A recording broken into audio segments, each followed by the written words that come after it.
This episode of Southeast Iowa Today is brought to you by Griner Auto Body of Washington, Iowa, using state-of-the-art techniques and decades of experience to get your car back on the road after an accident. Car Doctor of Washington, Iowa.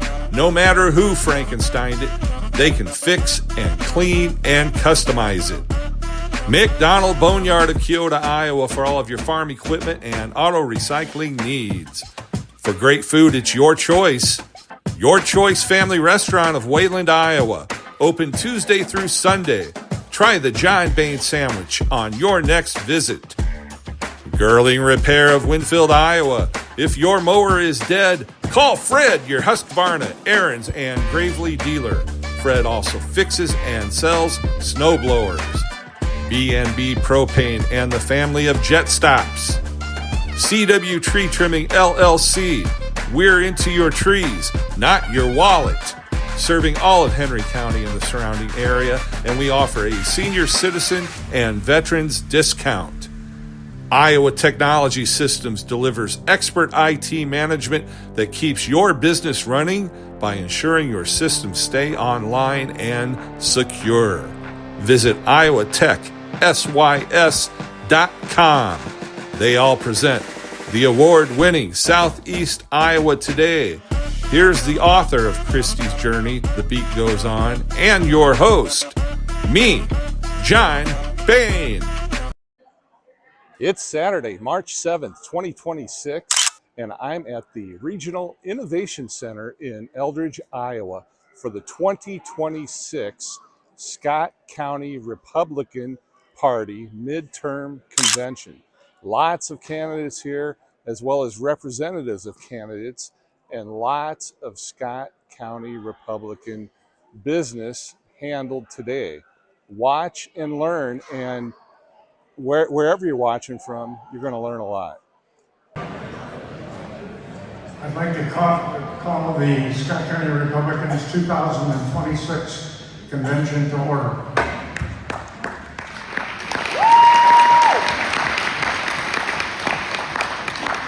I'd like to ask Colleen to come forward and say a prayer.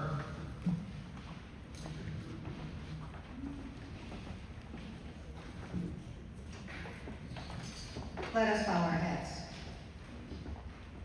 Praise and thanks to you, Almighty God, for blessing our great nation and state of Iowa. As we come together at this Scott County Convention, may we work together for the good of our party and the good of the citizens of our state. May we understand that every good thing comes from you, our time, our talent, our treasure, life, and liberty. Help us today to undertake the work of this convention. Pour your spirit down on us, guide us.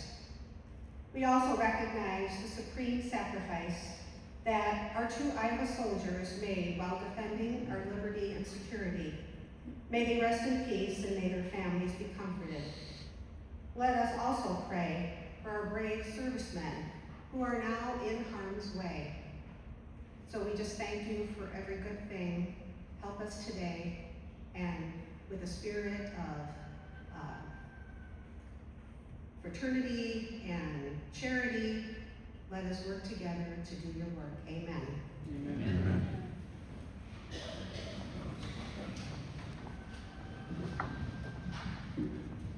Okay, Owen Hubbard will lead us in the pledge.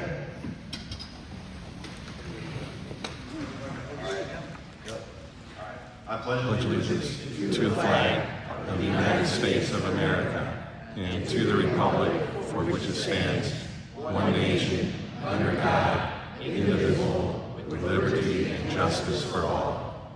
Thank you.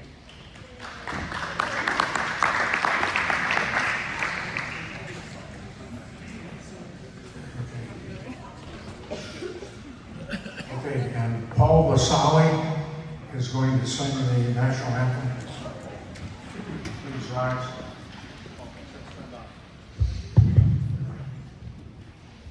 Oh, say can you see by the dawn's early light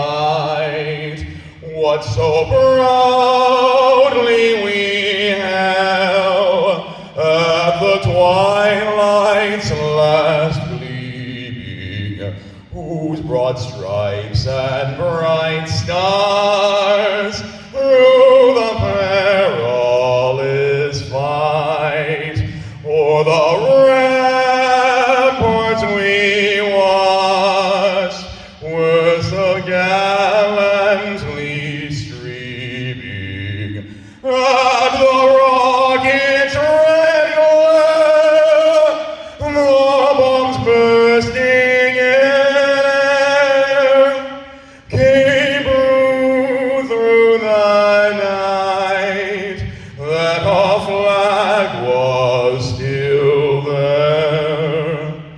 Oh, say does that star-spangled banner yet wave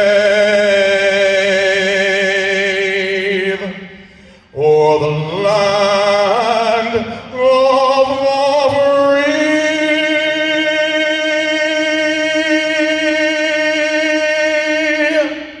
and the home of the brave?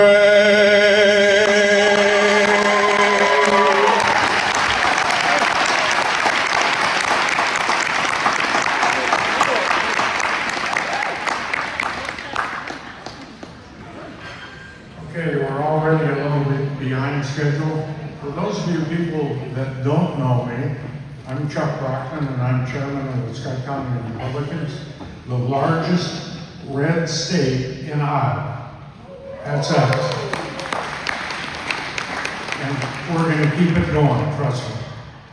Without any further ado, I want to introduce the convention chairman, Kurt Whalen. Thank you, Chuck. Let's have a nice round of applause for our wonderful chairman, Chuck Brockman.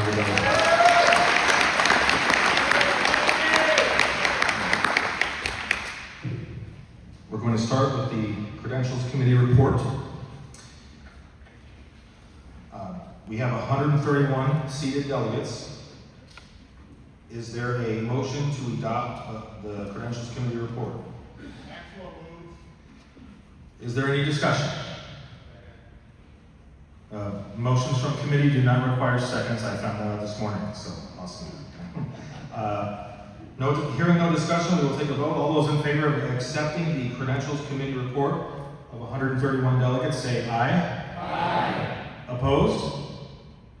The motion carries. The Credentials report is adopted. The certified delegates listed are the voting body of this convention. The convention is now competent to conduct business. Moving on to the recommendations of convention chair and election. It was approved by Chairman Brockman and the board that I be recommended to chair this convention. I would entertain a motion for that nomination at this time. I will move. The motion has been made. Are there any other nominations from the floor? Hearing none, the nominations are closed. All those in favor of Kurt Whalen for the convention chair say aye. Aye. Those opposed say nay. Hearing none, the convention chair is elected.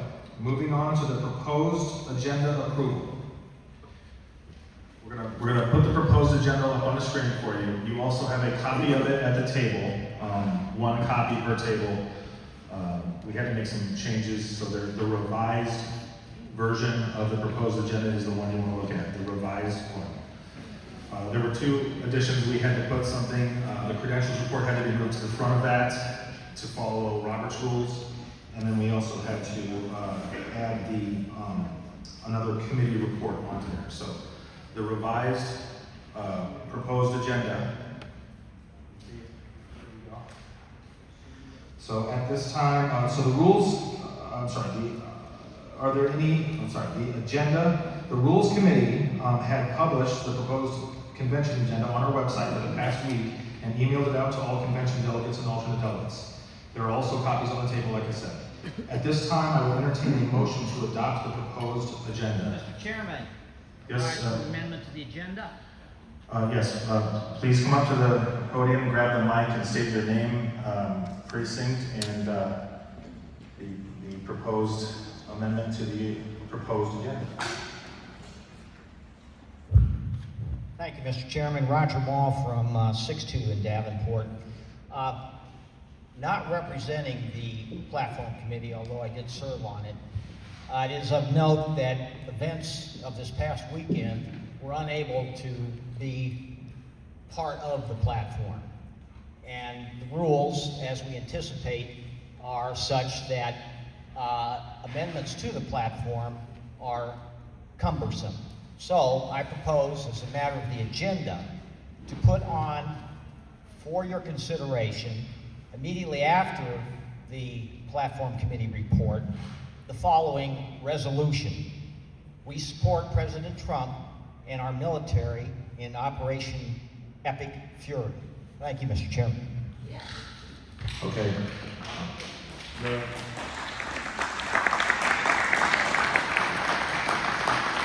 The motion before the body is to amend the proposed agenda to add what you just said. Yeah, bring that forward. We gotta put that in there. To add that to the agenda after the platform committee portion of the agenda. We will have discussion and debate on this at that time. This is just to put it on the docket to get it reviewed. I had a motion made. That motion would require a second. It has been moved and seconded. All in favor of, first off, I want to make sure everybody understands what we're talking about. We're not moving to put this in at the time. We're moving to debate it after the platform committee. I want to make sure everybody's clear on that. Okay. Is there any other discussion on this issue? Hearing none, we will move to a vote. All in favor of the amendment as proposed, please say aye. Aye. Any opposed? Nay. The ayes have it. We will amend the proposed agenda to discuss this at the appropriate time. Okay.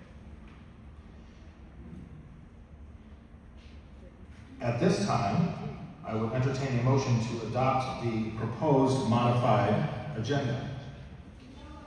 So the motion has been moved. Is there any other discussion? Hearing none, I will call for a vote on the proposed modified agenda. All those in favor say aye. Aye. Opposed? Hearing none, the agenda is adopted. Next, we move on to the Rules Committee report. The convention rules were developed in close collaboration with the Platform Committee and the Credentials Committee and overseen by the Permanent Organization Committee. The proposed convention rules were published on our website for the past week and emailed to all convention delegates and alternate delegates. There is also a copy placed on each table for you to review. Discussion on this motion will be limited to the report and proposed rules. If a motion is made that is not permitted under the convention rules, it will be ruled out of order. Is there, first off, we need to have a motion to approve the rules. I would entertain that motion at this time. It has been moved. Is there any discussion on the proposed rules? Hearing none, we will vote on the adoption of the proposed rules.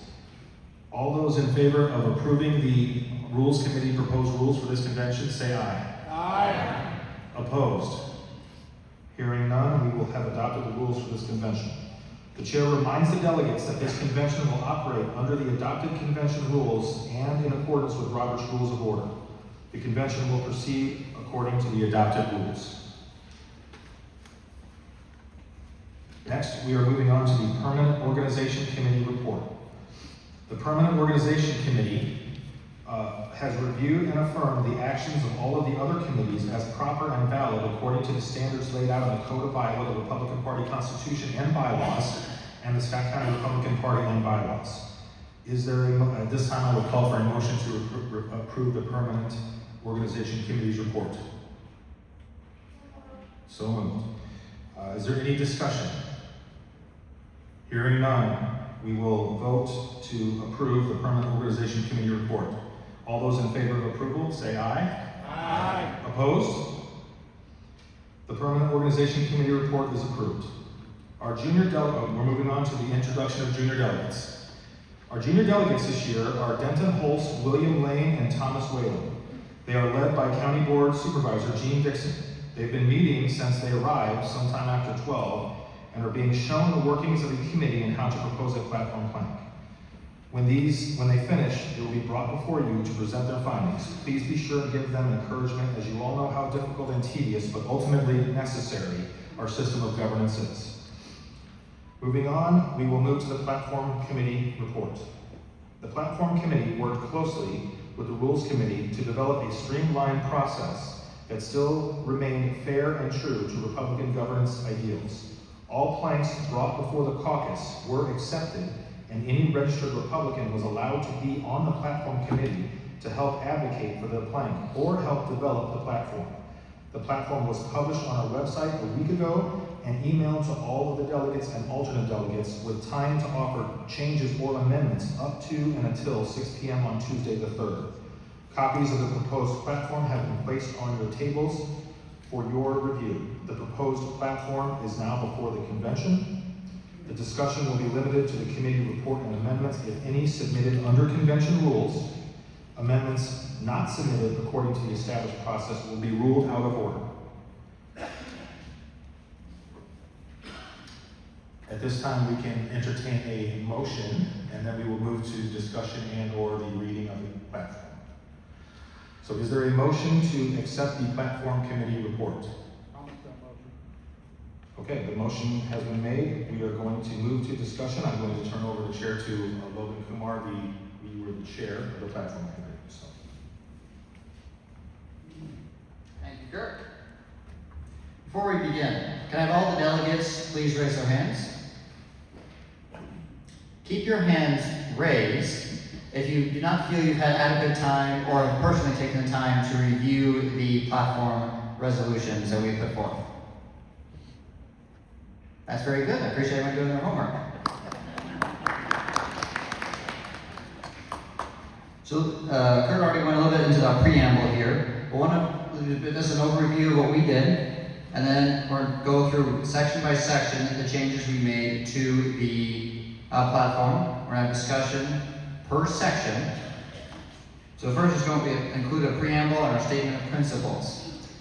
For our resolution, we started with the 2024 version of the county party platform.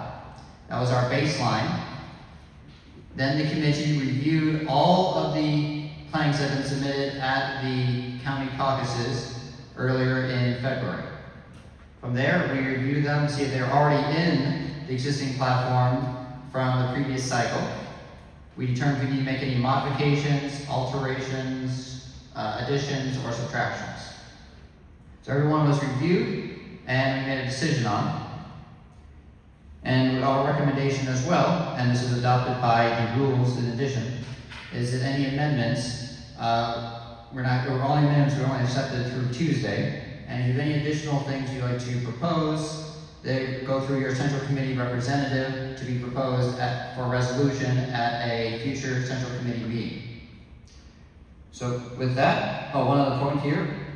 Previous version of the platform had the explanation of our various principles, such as section 1 on human rights. What we've done is, for streamlining it, is we put the definition and our description of our principles in the associated section. So that's why you see on this version, we immediately go into resolutions for 2026. There's a little definition of what we regard that as, and then we go into the specific planks for each section. With this in mind, let's go first into our first section on human rights. So in human rights, pretty self-explanatory. I'm going to go into what we changed and added here. So our first one was on human constitutional rights cannot be superseded by emergency powers. This is self-explanatory in a post-COVID world. Three other points that we added here was on, we believe that parents are responsible for their children. We support the rights. We have also entered in there, we oppose all gender-affirming care, surgeries for minors. And we also recognize that there's only two biological sexes, male and female, as determined by genetics. Are there any discussion points for section 1 of the proposed platform? Please come up. So when you come up, please state your name, your precinct, and what your point is.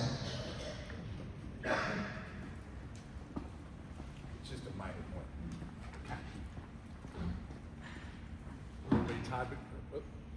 Todd McGreevy, B11. As we all know, our rights are granted to us by our creators. There are no constitutional rights, there are only constitutionally protected rights. I submit that we put the word protected in front of rights. Thank you.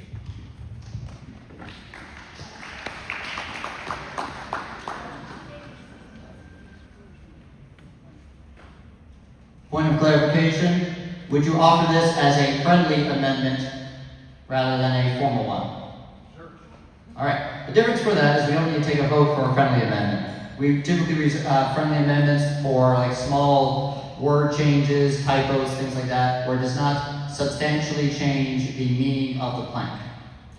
So, copy that. Colleen, can you just make a note of that to modify, what is it, point 1 of the human rights section.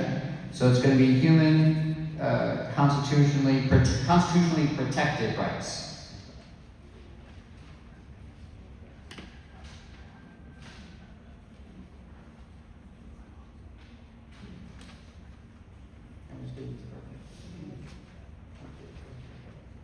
All right, that's been noted. Any other discussion for section 1 on human rights? Hearing none, we shall move on to section 2 on economy, labor, and business. So a couple points in there. We modified the principle. So we have an amendment that, or a change that already said, we believe in free and fair trade and the free market. Point 1, we added in to the existing plank that we believe in limited government, but at the very end we added that we do not, we oppose subsidies, mandates, and liability protections. We support E-Verify, self-explanatory for why. We oppose the use of social credit scores, such as ESG, by any institution. We support free and fair trade and removal of barriers to the unfair barriers to American exports, while supporting strategic market protectionism for American industries. This is a key point of consideration when certain states are subsidizing their private industries to gain economic advantages over other countries, such as ourselves. And then lastly, we support policies that keep Iowa jobs in Iowa and encourage young adults, ages 25 to 29 in Iowa. My other projects I've personally done for the committee is doing voter data analysis, and when you see by age group, is you have a spike in 18 to 24 voters, and then it goes whoosh for 25 to 29. It is not because they are not registered, it's because they leave our county and the state of Iowa, seeking economic opportunities elsewhere. Is there any discussion to section 2? Hearing none, we shall move to section 3. So one point of clarification for section 3 here. It used to be multiple points, and now it is only 2. The reason for that is there were several existing planks that were very specific to agriculture. So what we've done is we've expanded them to be more broadly applicable, so they've been moved either to economy, labor, and business, or they were moved to natural resources and environment. So there are no, with this in mind, there are no additions to agriculture, and some of the points that were there already have been moved to other sections. Is there any discussion on section 3? Hearing none, we shall move on to section 4. Natural resources and environment. The principle is the same. We added several key points here. Point 1 I want to give some clarity on, although it is completely showing in red, we have modified it to be more specific, and will also be a little more broad. Is that we oppose the state of Iowa granting eminent domain authority to any private entity, and we went into more specifics of what, for land acquisition, construction, and maintenance of CO2 transportation facilities. Again, this was an existing plank that we heavily modified. And this is all partially based on the number of submissions we received regarding eminent domain. Point 2, we support the Iowa legislature enacting statutes where foreign principals cannot directly or indirectly own, have a controlling interest in, or acquire by purchase, grant, devise, or descend any land and mineral rights in the state. So this includes both like mining rights as well as farming land ownership. We added in, we support the prohibition of cloud seeding. And then lastly, we added an additional phrase or sentence to this point here on nuclear regulation. So we support prioritizing the development of nuclear power generation.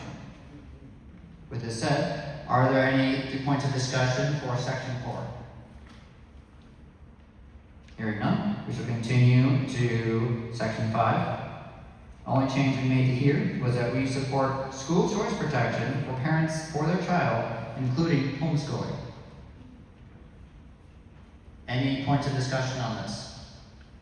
Hey Morgan, no disrespect, just a point of order. Can we have our out-of-state candidates and representatives step up and speak so that they can go to other counties as well? Certainly. So with that in mind, Thank you.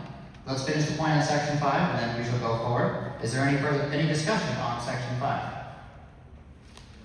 Hearing none. With that in mind, we shall take a pause. I will turn this back to the convention chair to hear our speakers. Speakers were, if they were federal and state candidates, they were allowed 3 minutes. County candidates were allowed 2, and local candidates were allowed 1. So starting first, we have, yes sir, David Barker. He's the district, the state central committee. Well, thank you. Oh, well, thanks very much. Great to be here. Thank you for having me. And Chuck and Kurt, thank you very much. You know, the Republican Party of Iowa, I believe, is the best Republican state party in the country. President Trump has said that. And the reason that it's so good is that it listens to Iowa Republican voters, right? And it makes sense, right? When you listen to your voters, you're more likely to win. And winning elections is the key to what the Republican Party of Iowa is all about.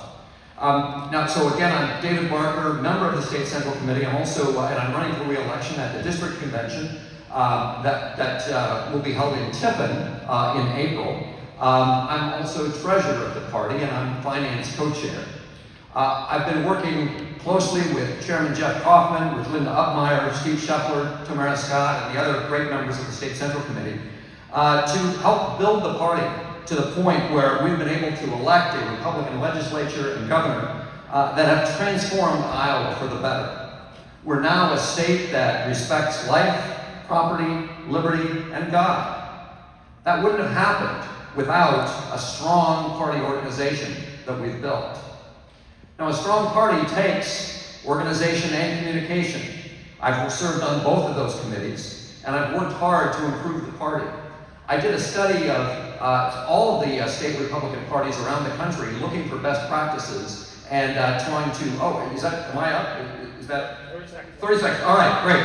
Listen, President Trump also asked me to help shut the Department of Education down, so I'm helping him to do that and helping to transform universities at the same time. I worked on that at also on the Board of Regents to end DEI programs and reform our universities. But I want to help the State Central Committee to elect a Republican governor this fall. Look, Rob Sand tends to be a moderate, but like all moderates, Democrats who claim to be moderates, they govern as radicals. Thanks, I appreciate your support at the district convention in Tiffin in April. Thank you very much.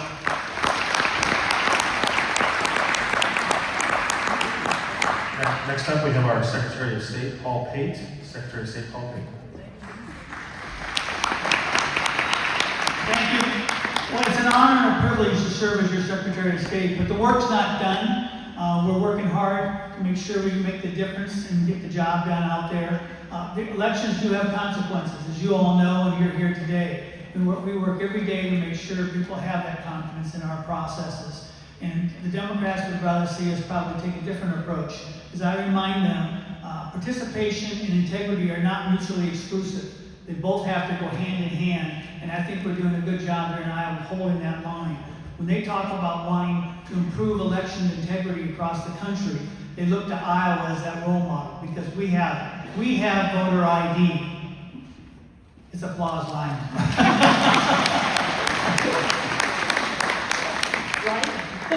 We work very hard to get that done, and I can tell you right now, if the Democrats had their way, they'd get rid of it. And that's why we can't allow my opponent, who's a local Scott County candidate, who's running against me. And the Democrats have repeatedly always put a candidate up, and they have out-of-state money. And frankly, my opponent will probably have about $1 million of out-of-state money to be able to buy this election because they want to own the referee, and we can't let them do that. We have to make sure we keep our eye on the ball. And lastly, but not least, it's about easy to vote and hard to cheat. And that's exactly what I promise you, and we'll keep doing just that. Thank you.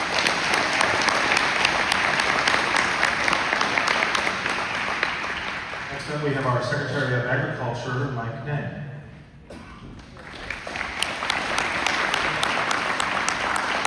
Thank you, and great to be here.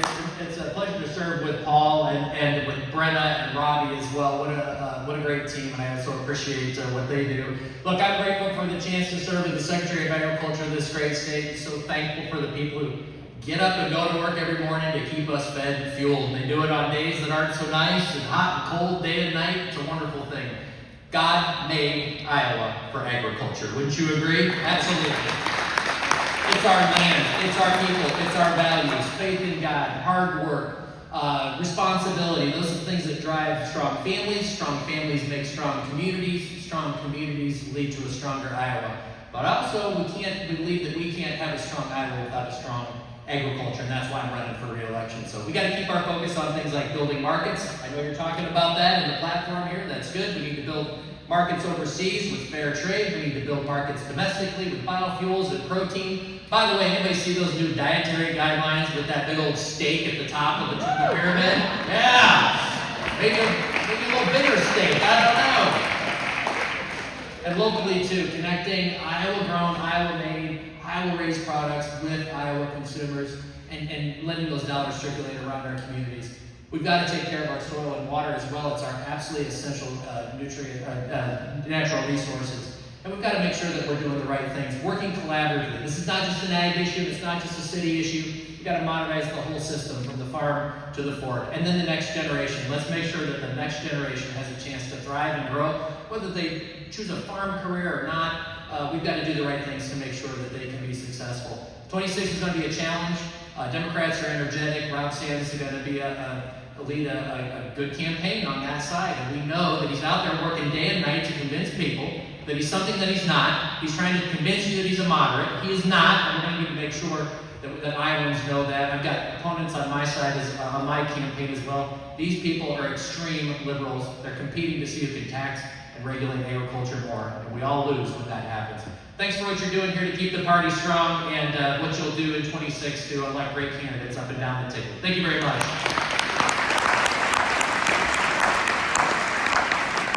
Next up, we have a representative for a gubernatorial candidate, Eddie Andrews. Her name is Esther King. Esther King speaking for Eddie Andrews. Good afternoon, everyone. My name is Esther Joy King, and I'm a major in the United States Army, but I'm here today because I'm friends with Eddie. I know I'm not the only one in this room that can say that. He is the most grassroots candidate running for governor that I know many of you get to see him on a regular basis. He's working harder at the grassroots level to meet more Iowa voters than any other of the candidates. Eddie is a husband and a father. He was a pastor for 13 years of a bilingual church, and he's been a state representative for 6 years, 3 terms. And he's sitting in a seat that is a Democrat-leaning seat, but because he's friendly, works across the aisle, he's able to win voters from both sides of the aisle. So that just speaks to his character of who he would be as your governor. And he shared with me 2 issues that he's personally passionate about that he wants to work on as governor. One is education and continuing to advance Iowa with the ambition and the vision of making Iowa the #1 state in education in the entire United States. That's achievable. And then the second issue that Eddie's incredibly passionate about, and it's property rights, which there's lots of people that are now on the bandwagon, fighting for farmers and against eminent domain, but Eddie is the driver of that wagon. He started and was on from day one in support of your property rights. So those are what he wants to do as your governor. He's willing to work harder than anyone to represent you, and he would be honored and appreciate your vote on June 2nd. Thank you, thank you.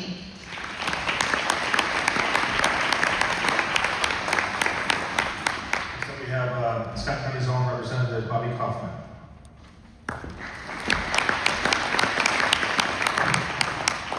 Good morning, everyone. Actually, good afternoon now, excuse me. Thank you for taking a few minutes to hear from us, and thank you for giving us the grace to come and speak. I'll be at 7th place today, and many of the statewide are going to be at many more positions and places than that. I'm in a new role this year. First of all, I've spent the first 10 years of my career representing Johnson County. Thank goodness that's over. Now I get to represent you here in Scott County. I was recently elected as the new majority leader of the Iowa House of Representatives. So I'm going to use my brief time today to tell you exactly what that's going to look like.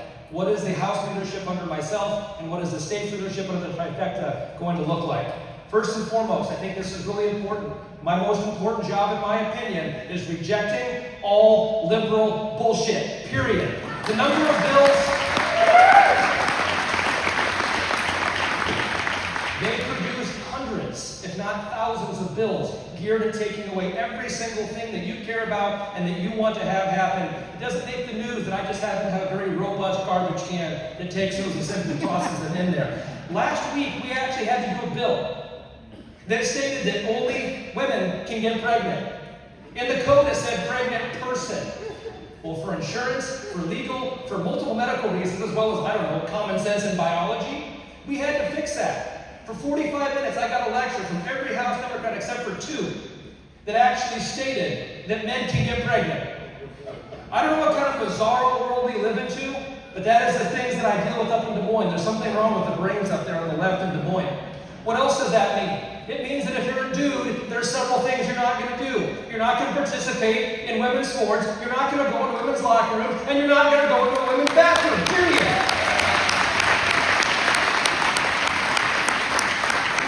Oh, and by the way, when we pass these laws and these people come up, this big 6'5" giant beast with an Adam's apple bigger than mine, he walks up, "Hi, my name's Emily." Spoiler alert, you're still a dude, and you don't get to have elevated rights that are higher than the rest of us, period.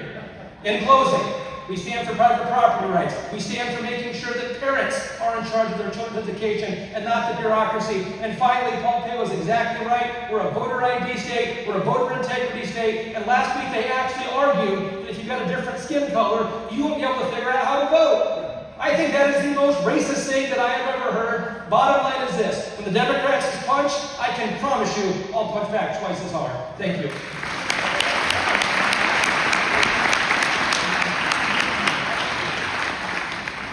Next up, we have Senator Kerry Gruenhagen speaking for Marionette Miller-Meeks. Thank you all for being here today. Congresswoman Marionette Miller-Meeks asked me to share a brief message with you this morning. We gather today with heavy hearts. 6 Americans have made the ultimate sacrifice for our nation. As Iowans, we mourn the loss of 2 of our own, Jeffrey O'Brien and Sergeant Declan Cody. I had hoped to see you all today under normal circumstances. Instead, I am at Dover Air Force Base attending the dignified transfer. I am here to honor these brave Americans, to support their families, and to represent you in this solemn duty. Thank you for joining me in prayer for all you do and for being here today. Dr. Miller-Meeks. My comments, Marionette is standing with President Trump because the stakes for our country could not be higher. The Democrats have made this district their top target to retake control in D.C. and impeach President Trump. But Marionette never backs down from a fight. We all know that. They've tried to take this seat before and they have failed. That's because of all the hard work that you all have done. With President Trump's endorsement, together we can defeat them again. That is why we must re-elect Marionette Miller-Meeks on June 2nd. She is not a career politician looking for the spotlight. She is a 24-year military veteran and a doctor who saw a broken system and stepped up to fix it. Just last week, Mary Annette became a grandmother. That has only strengthened her resolve to protect women and girls. Long before it was a mainstream talking point, she was the original sponsor of legislation to ensure only biological females compete in women's sports. After years of open borders, she voted to fully fund ICE to track down and deport criminal illegal aliens. Now our border is closed and criminal illegal aliens are being deported in droves. We also know that border security means election security. Mary Annette won her 2020 race by just 6 votes, so she knows firsthand that every single vote counts. Every legal vote counts. That is why she champions the SAVE Act to ensure only American citizens vote in American elections. And it goes further than just elections. Fraud in government is not just wrong, it costs you money. Mary Annette is fighting the kind of fraud and abuse we saw in Minnesota, and she voted to stop illegals from accessing taxpayer benefits meant for deserving citizens. President Trump needs a fighter in our district. I'm asking you to follow the president's lead. Vote for Mary Annette on June 2nd. Come see me after this and sign up if you wish to volunteer. My time is up. Thank you.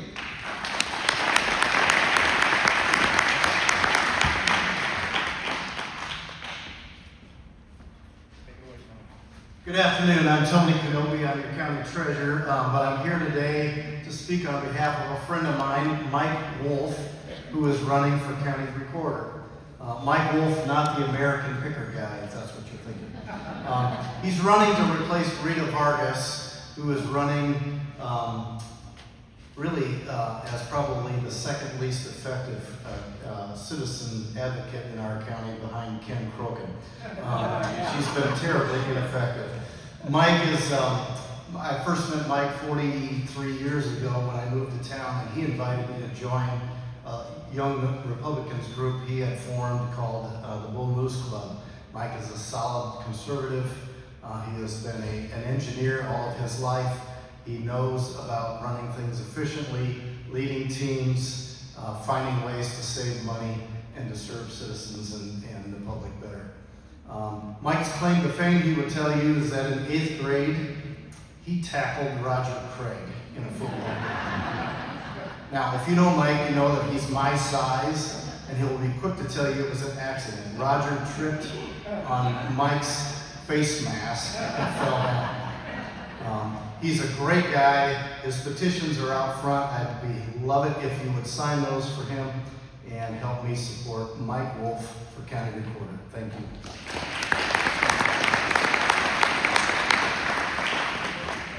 Next up, we have State Senator Scott Webster.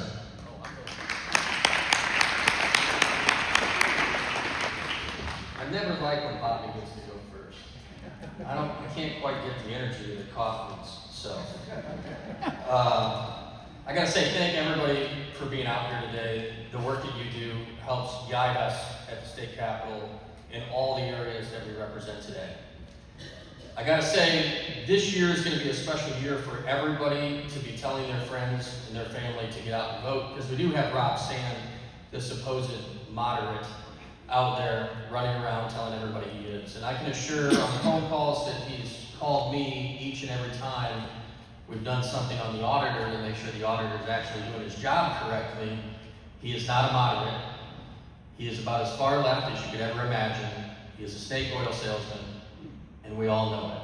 Anybody who's dealt with him knows that. So it's going to be very important to make sure to get people out to vote. And I can tell you, I know this from experience because my opponent is playing the same exact playbook. He says he's a moderate. He used to be a Republican. It's not true. Just last week, he decided to do a video that said that it shouldn't matter if you're a legal immigrant or an illegal immigrant. When you're illegal, you should have the right to have a license to practice in Iowa. Anybody heard of Ian Roberts? Under his thinking, Ian Roberts, who was not a citizen of the United States here legally, would have had a license to be a teacher in our state. We have a bill up there making sure that that can't happen again. and he's coming out against that bill, saying illegal immigrants should be able to work in the state of Iowa legally. That's not a moderate area. That's an area that conservatives have said you should be a U.S. citizen before you're working in this country.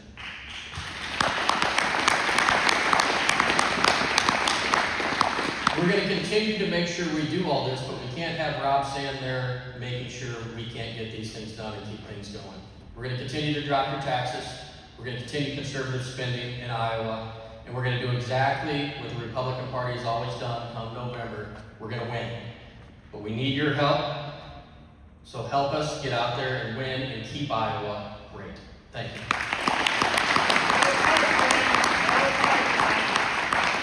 Next up, we have a candidate for State Auditor, Abigail Haas.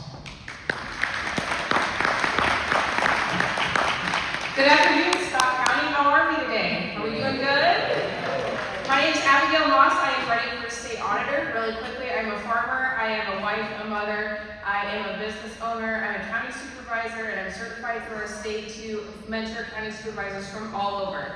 Through this experience, it's given me a well-rounded approach to the state auditor's office. And the reason why I'm running is property taxes. Does anyone else despise property taxes in this room? Anyone?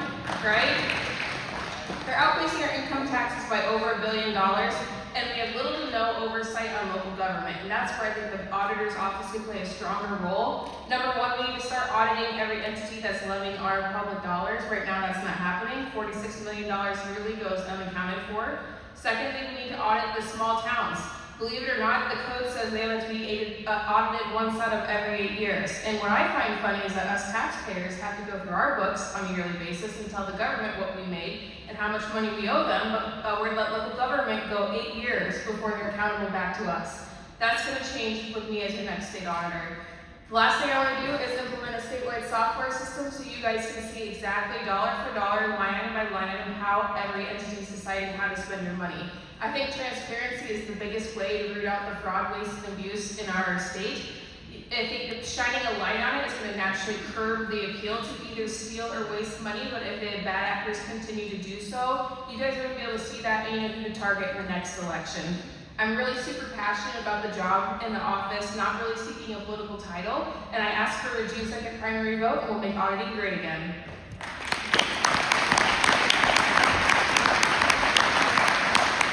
This concludes our first portion of speakers. Let's give all these wonderful candidates and public service elected officials a big round of applause. Great Republicans, every last one of them. Thank you very much, everyone.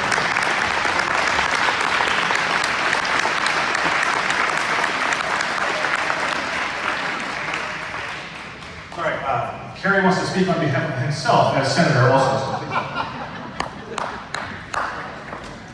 Yes, as much as an honor as it was to speak for Marinette Miller Meeks, I would also like to promote myself as I am up for re-election. It has been a complete honor representing all of you for Senate District 41. I am serving as chair of the Government Oversight Committee. I serve on Agriculture, Appropriations, Commerce, Education, and I'm a temporary vice chair on Ways and Means while Senator Rowley battles a health diagnosis. And so I do have a pretty good position to speak up for District 41. I have proudly supported the tax, the 3.8% flat tax to keep our taxes low. As we looked at Illinois, as we looked at Minnesota, we see how many billions are raising their taxes just across the river from us. I also supported a constitutional amendment to require 2/3 majority of the legislature to raise that tax because we need to protect that 3.8% and lower. Also, property taxes is something that we're currently working on. We have 3 bills. I am proud to be on those subcommittees and to work with them on the Committee of Ways and Means. This also goes into property rights. When you own your home at age 60, at some point you should own your home. So in the Senate plan, there is no property tax age 60. If your home is paid off, it should truly be paid off. And as we go into property rights, I supported banning eminent domain for CO2 pipelines, but I did not stop there. I also supported land restoration protection. If they come onto your property and do a project, they should leave it as they found it. I'm adamant about that. And one of my biggest concerns is, oh, my time is almost up. So I am going to close out with my position on government oversight. I do all my work outside of committee. I don't hold a committee meeting on that until I have all of the answers on something. I have subpoena powers. I have full power to investigate on my own as chair of that. I know that's been in the news. I do not need to answer to the Democrats. And one thing I will not do is politicize the death of children. The abuse of children should not be politicized. It should not be coming up in the Senate chamber. Thank you very much. Okay, we are going to, at this time, return to our platform committee. We had everything through section 5, I believe, reviewed. And after the platform, we will hear from some more speakers and keep moving forward. I turn it over to Logan Kumar. All right, thank you, Kurt. So, resuming with point 6 here, we do not have any changes to the healthcare section of our platform. Are there any questions or discussion regarding section 6? Moving on, we go on to taxes and spending, section 7. We added a new plank here on the basis of taxes. So we said we support the eliminating of property taxes in favor of a flat tax or fair tax to simplify the tax code. Now, is there only change we made to section 7? Are there any questions or points of discussion regarding section 7, taxes and spending? Hearing none, we're going to go on to law enforcement, section 8. So we emphasize, we have a modified point 1 here, that we expect secure national borders, enforced immigration laws, and the deportation of illegal aliens. We may have shut down the border, but we've not removed the illegal aliens that have already come under President Biden and previous administrations. We added some additional points here, that we believe fines and confiscations should not be added to the agency's own budgets. So this would be regarding to things like tickets or asset seizure. There's been suspicion over the years that some agencies have prioritized asset seizure as a means of funding themselves rather than focusing on pursuing gangs and other criminals. We request interstate reciprocity for concealed carry permits. Self-explanatory. We support allowing law-abiding Iowans to secure and carry firearms in their vehicles. Law-abiding citizens should be able to be afforded self-defense protections under Iowa law. Are there any questions or discussion on section 8? Hearing none, we're going to carry on. Section 9, national defense and foreign policy. We did not make any changes to this. So are there any questions on the national defense and foreign policy, section 9? Hearing none, we shall carry on to government, which is our second to last point here. We modified our one on sanctuary cities, that we modified the language to be very specific, that we support full cooperation with ICE and call upon the Department of Justice to investigate local officials, individuals, and organizations who conspire to thwart immigration law. This should be a very timely topic. This is a very timely topic with the events of Minnesota still fresh in our minds. We added a new point here, a new plank, on governmental jurisdictions that impede federal immigration law should be denied funding and other federal support programs until in compliance. Also relevant. We added 2 more points here. First, we support freedom of religion, but oppose Sharia law because it is not compatible with the U.S. Constitution and secular law.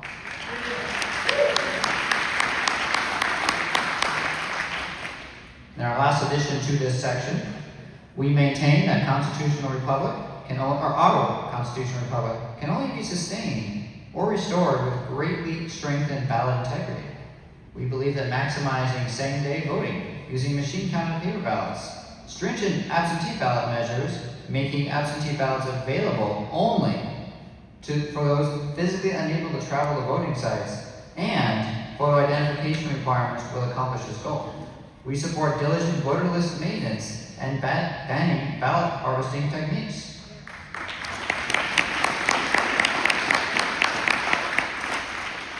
It is very important to me that my great-great-grandfather cannot vote for the Democrats.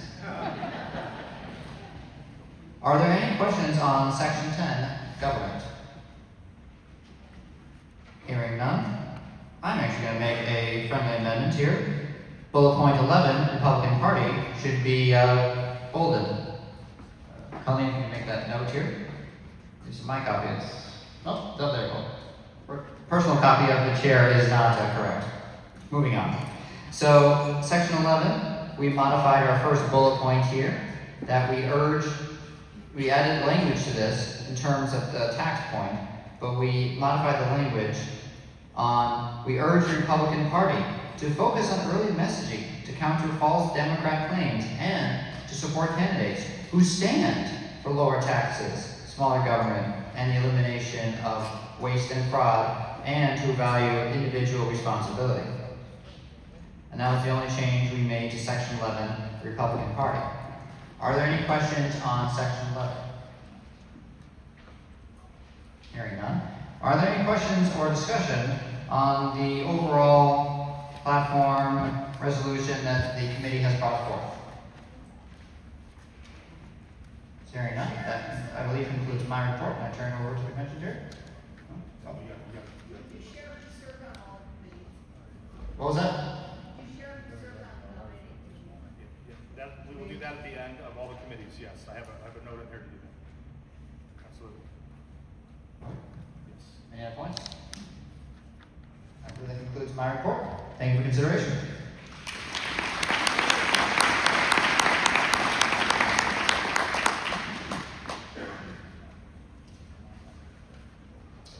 Okay. Back to my spot here.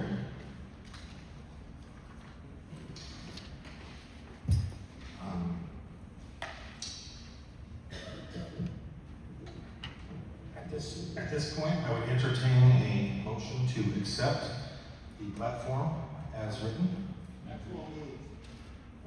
Okay. Is there any discussion on this motion?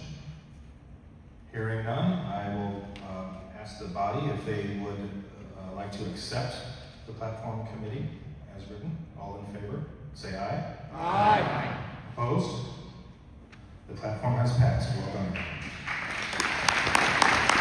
Kyle, thank you very much for mentioning that. I want to apologize to the convention. That was my mistake moving on to the platform before we had those speakers speak. So I thank you for your patience. Well done. That's what Republicanism is all about. Great job. Next up, at this time, I would also like to thank all of the committees and committee members for their hard work, dedication, and perseverance in managing these important but time-consuming tasks.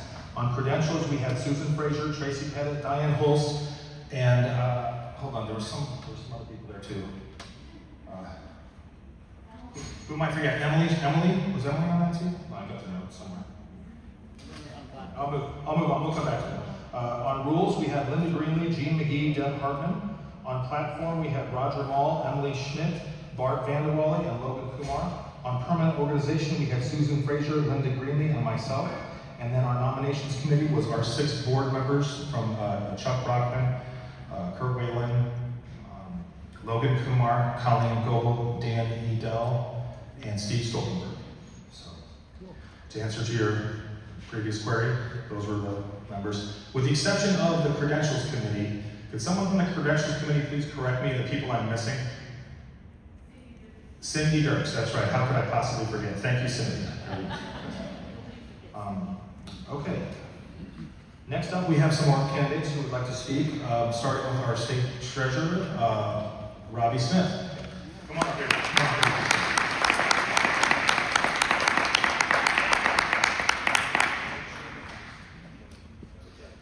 I was walking out of church with my family, and a gentleman came up to me and said, "How's it going in the state treasurer's office?"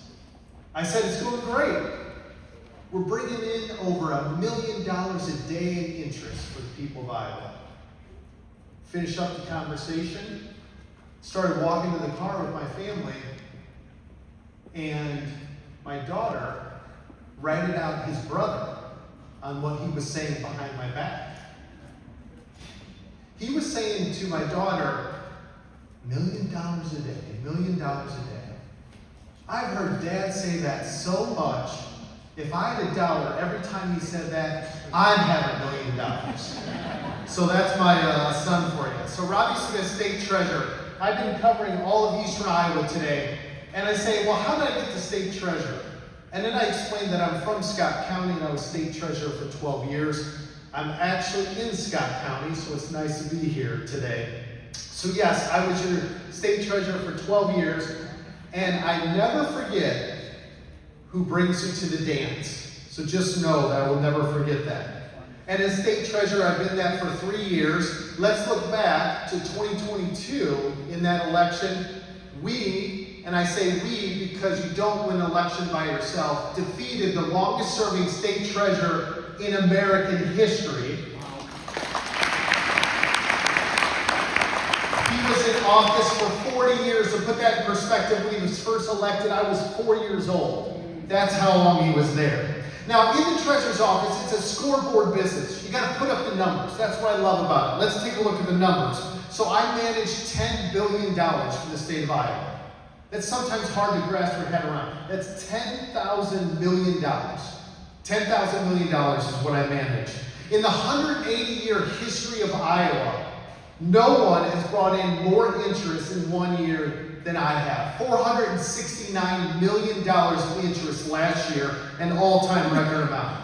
$1.25 million a day in interest, including Saturdays and Sundays, and $1 billion in the last 3 years. Every dollar I earn in interest allows us to collect one less in taxes. I will not be a party to growing government. And unclaimed property, we have a great Iowa treasure hunt, a record amount returned to the citizens, all-time record amount applications processed, all-time record amount brought in. I Save 529 college savings, record high deduction amount, record high assets under management, and a record high low fees.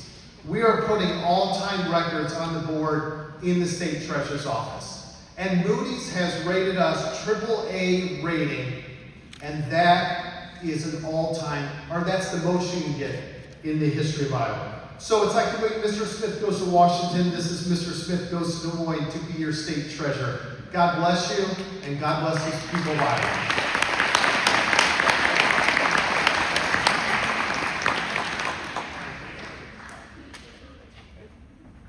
That is my misunderstanding. Robbie did not know he did not have 5 minutes, so thank you, Treasurer Smith. That's my fault, not his.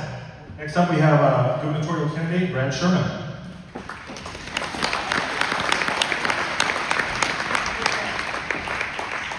It's a pleasure to be with you guys here. Looking out here and seeing all of you here is very, very encouraging because you're the grassroots, you're the ones that make Iowa what we are. We are the national standard for grassroots activism, and that's amazing. We got to keep it that way. And I believe in the grassroots. I've been a county chair. I've done grassroots work a long, long time, and so I understand what grassroots is really all about. We just finished. We're almost at 300 meetings we've done in the grassroots. We've been to all 99 counties, and on Monday we turned in our petition signatures. We turned in 9,336 petition signatures. So, yeah. I just make the point that we're grassroots. The governor's, running for governor, the governor's job is a big picture job. I think because of that you need a broad range of experience. And that's what I bring to this race and to the governor's office is a broad range of experience. I grew up operating heavy equipment, doing farm drainage work, and dozers and drag lines. I went into the ministry. I've been a pastor for 45 years and working with people in their ups and downs and walking them all through all kinds of life experience. That's a big experience thing right there. I mentioned the grassroots work, the county chair and all that, helping presidential campaigns. I've worked in pro-life and started, some nonprofit organizations were doing pro-life work. And my wife and I moved to Iowa City in 1981. We started a church, and we saw the indoctrination that was taking place that was undermining the foundations of our freedom. So that's been our heartbeat for 4 decades. And then when I went to the legislature, I thought that's where I would really work to restore those foundations of freedom. But now I've had a good look under the hood, and now circumstances changed. We ended up not running again, and now I'm running for governor. And I can tell you this, folks, we have a war on our hands, and I've got a bullet point list here. I just want to read to you a few bullet points of things I believe in. Don't have time to talk about them, but I'll just give you the details. We want to end human trafficking and the corruption of our children's minds and get rid of all the wokeism. We want to stop anti-Christian bias and the normalization of evil in our culture. We want to replace Common Core with common sense and restore parental rights in education. And I have 3 minutes already? Is that what that means? Yeah. All right, well, I've got a whole bunch of things that we need to do, and I'm as conservative as it gets. Let me just tell you, I can beat Rob Sand because I'm the only guy that proved I would not be controlled by the establishment, and there's a significant number of people out here in the grassroots that I run into who understand, who are discontented with the establishment for whatever reason. So that's what I want to give to you today. Thank you so much for being who you are. Thank you. Next up we have State House Representative Mike Condren. State House Representative Mike. Good afternoon. Once again, my name is Mike Vondren. I am the elected House Representative for District 94. Welcome to the 94th because you're here today. The 94th includes Northeast Davenport, the entirety of Western Bettendorf, all of Eldridge and Lincoln Township. It's a great district to represent because it makes for an awesome work plan. It's a bit of what I refer to as Iowa pie. We have urban, suburban, and rural, which means we have a work plan that is rather extensive and at the same time a great opportunity to listen and learn and do some good things. A few other things I'm called. I'm called a husband, I'm called a father, I'm called a grandfather, I'm a business owner, I'm a founder of a nonprofit that supports young people at risk. And again, I'm called a representative. I'm also called a committee chair because I chair the Public Safety Committee. And as of a couple of weeks ago, according to the Iowa Democratic Party, I have a new name. I am now an effing Nazi fascist.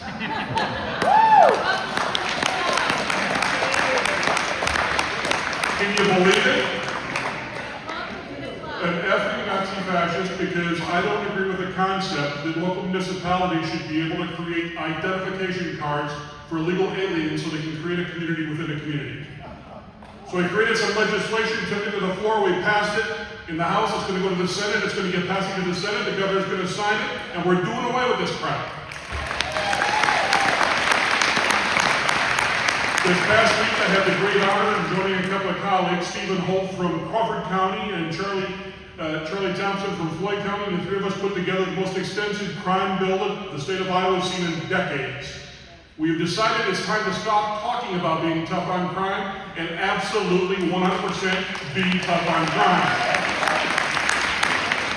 All three of those measures go where there's a whole lot of fog in the room during debate. A whole lot of people telling us we were harming people. We were harming these poor, maybe innocent individuals. And not one time did our colleagues on the other side of the aisle ever think or talk about the victim. Not once. That's the mentality that we have to change. That's the goal of our body, and we're going to continue to move forward with that. Thank you very much for being here. Thanks for doing all you do.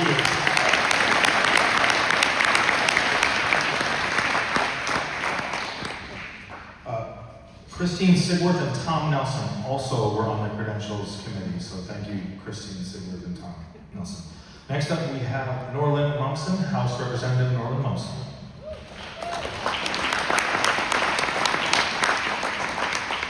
Thank you. It's an honor to speak here today. It's an honor to be a representative for the northern part of Scott County. I'm kind of always thought of myself a little bit as an interloper because I actually live in DeWitt and I have part of Jackson County too. But the one thing I've always really felt good about is how warming and welcoming the Scott County people have been to me, and I thank you very much for that. When I got in the legislature, you're really naive and you don't quite know what you're getting into. And it's really changed since I've been in. I never thought we'd debate bills about boys and women's sports, or whether proving you were an American to vote, and that being controversial. But those things are controversial to some people, and that's why elections are so important. And I think this next election coming up is probably one of the most important ones, because if anything we have done in the legislature, and since I've been in 12 years, we've done a lot of good things, but everything we have done can be undone in the Capitol. All I gotta do is change the laws. So it's important we maintain the majority, and keep the minority in the minority. And so I would appreciate your vote in this upcoming election, and plus, I'd appreciate your vote for all the Republicans that are running, so thank you.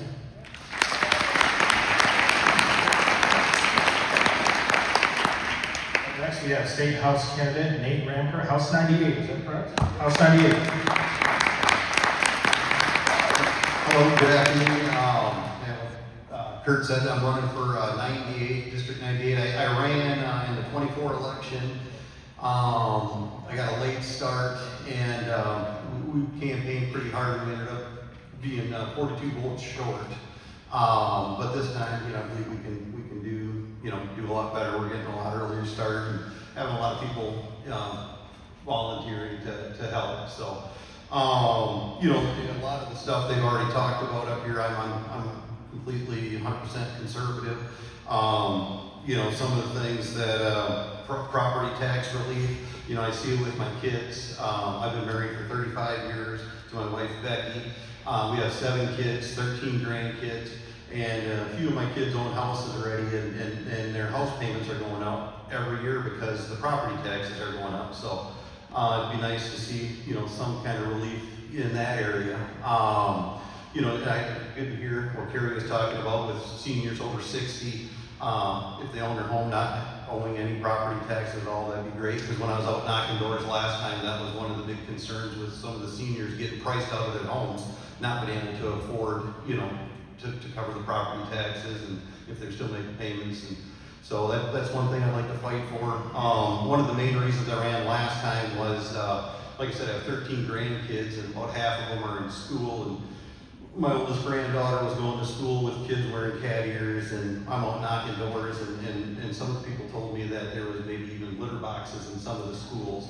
That's the kind of stuff we just can't have. Men and women's sports, none of that stuff would fly. I wrote a few things, I just don't want to forget anything. So 3 minutes is a long time to talk. I did a podcast with Neil Kelly, one of the J6ers. If you want to hear more about how I think, look that up. And then Tracy, she's volunteered to be my campaign manager. She wants me to ask for volunteers for any kind of money so we can win this time. So appreciate your time. Thank you. Thank you. And last in this section of speakers, we have our county attorney, Kelly Cunningham. 2 minutes, Kelly Cunningham.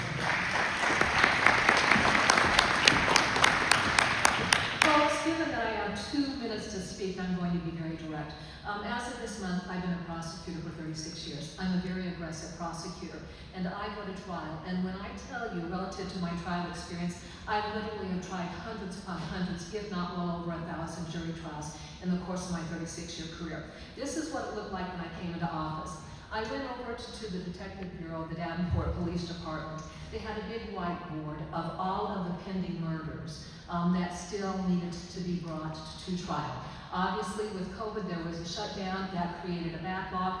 I will tell you, we have been very, very active in the prosecution and working through those cases with convictions. I have tried a number of those. Obviously, we had so many murder cases that my more experienced assistants are trying those cases. We are taking younger members of our staff and then connecting them with the more experienced attorneys. The idea being is I've got a lot of experience, I've got a lot of historical knowledge, a lot of expertise, and we want to pass it on to the younger generation so that when we retire, we have that expertise that continues to live. In addition to that, at this point in time, I would say that we've worked through all of those murder cases. I've gotten convictions on all of them.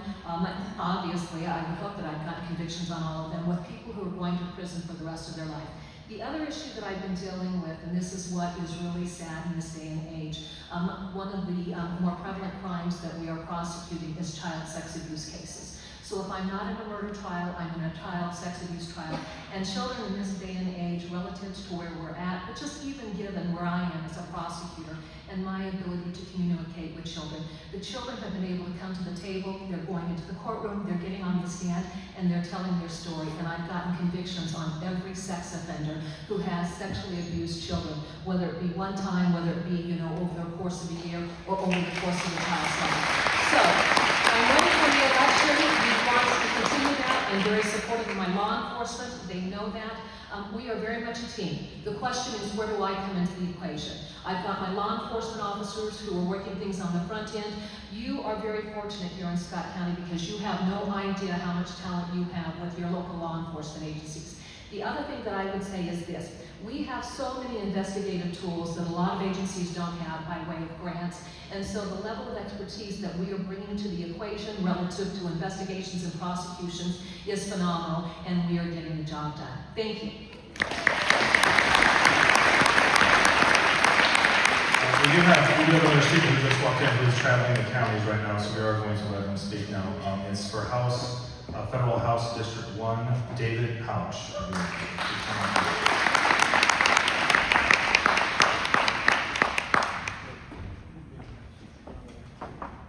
Thank you, a privilege to be here. What happened to our spring weather? I didn't dress for it. Anyway, I just wanted to let you know, I think the clock is on a ferociously strict schedule. How many seconds do I have left? Alrighty, I'll try and cram it in here. The reason I'm running, I'm even standing here today, is not because I need to. I'm 71 years old. I don't need to be doing this, but I'm doing it because it's time that our district have a constitutional conservative Christian representative in Congress. We haven't had one since 1933. And I'm not talking about token Christian stuff. I'm talking about where you make Jesus Christ the center of government. Not that you're trying to force it on anyone, but it's a bare minimum. We live by Christian values. That's why our country was founded. And we're going to live by someone's values. There's no such thing as value neutrality or moral neutrality. We will live by someone's, whether it be Hindu, Muslim, agnostic, you name it. We're going to live by someone's values. So we need to make certain that we're not embarrassed by the very fact of our founding fathers being avowedly Christian. So, but I also have a vested interest in this thing. And I'm reminded of this because our Army Sustainment Command over here at Rock Island has lost a bunch of people here. It reminds me of my son who went to Iraq and he never came home. But he didn't die in vain. He died for a purpose. I figure it's the least I can do to validate what he fought for by running for Congress. Well, you know, running for Congress, the 435 people get one vote. Well, what difference does that make? And people say, are you nuts or something? I said, well, it does help.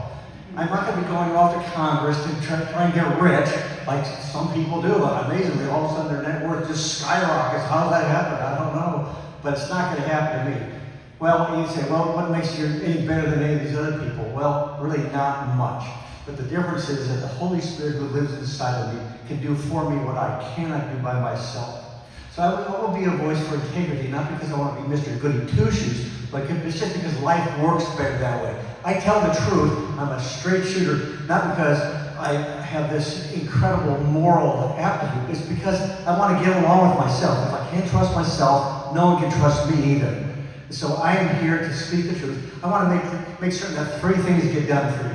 I want to make certain I protect your money. So I'm going to do my best to get rid of the income tax. That thing is illegal. I mean, our financial system is so screwed. It's hard to believe that we as a country that can manufacture money have ever borrowed money from private bankers. And we have amassed a $38 trillion debt. At worst, we could have just printed money. And if it's backed up by a gold standard, it's not a bad deal. But it's just preposterous. It's absolutely criminal that we don't control our own currency. And secondly, I want to make certain that your children, your grandchildren are protected, that they're protected from the sex offenders and the drug dealers and all the bullies in the schools. I want to make certain that the schools actually have authority to control these bullies.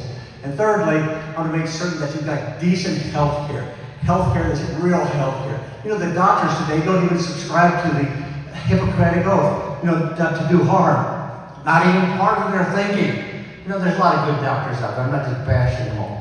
But I've been saying is this, we've fallen to such a level that we have to get good health care, and maybe the health care ought to begin with learning how to forgive. You know, healthcare professionals say that 50 to 80% of all medical symptoms would disappear if people just knew how to forgive.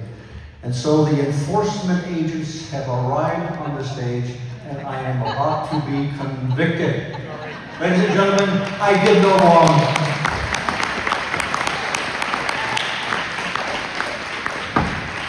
Thanks for being a good sport. Sorry about the time limits, but there's a lot of you speaking today. So next up on the agenda, we have the slate of delegates to the district and state conventions. Information, we modified the agenda to have the Oh, excuse me, that is correct. Thank you. I didn't have it on my list. That is an actual fact. We need to address the issue that Roger Mall had brought forth that is now the next item on the agenda. So Roger, you can make your motion. As the maker of the motion, I believe it's before the body anyway, as part of the agenda. I don't, if you would... Want to read it? Yeah, I summarized it for you, which is the actual motion. I have my comments, which are essentially that we want to support, I hope we will support President Trump in our military efforts ending the reign of jihadist death cult led by Iran's former supreme leader, Ayatollah Ali Khamenei, and his henchmen. We've been at war with them for 47 years. It's about time to end it. The hundreds of American lives have been lost to those maniacs. Christians, Jews, Sunni and apostate Shia, unbelievers, all thousands of them, and we've lived under the threat of millions more dying. So I hope you'll support this resolution. Is there any more discussion on the resolution? Yes. Yes, sir. State your name and come up here and speak. You are recognized. Steve Perry, B51. I just wanted to state that Stephen Perry, B51. While I support President Trump and I'm no fan of the Iranian regime, wars need to be declared by Congress as stated in the U.S. Constitution.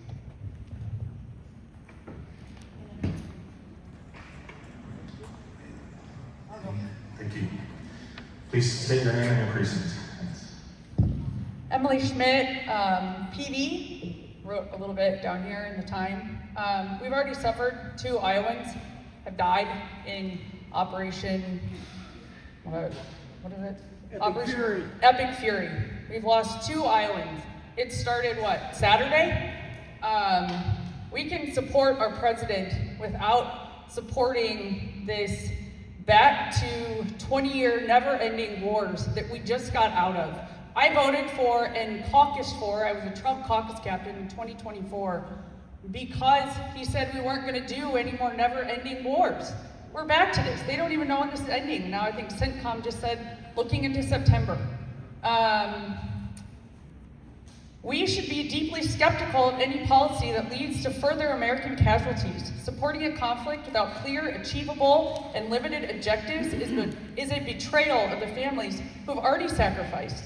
And I'm gonna say blindly hitching the Scott County committee here to an indefinite military commitment is a political liability.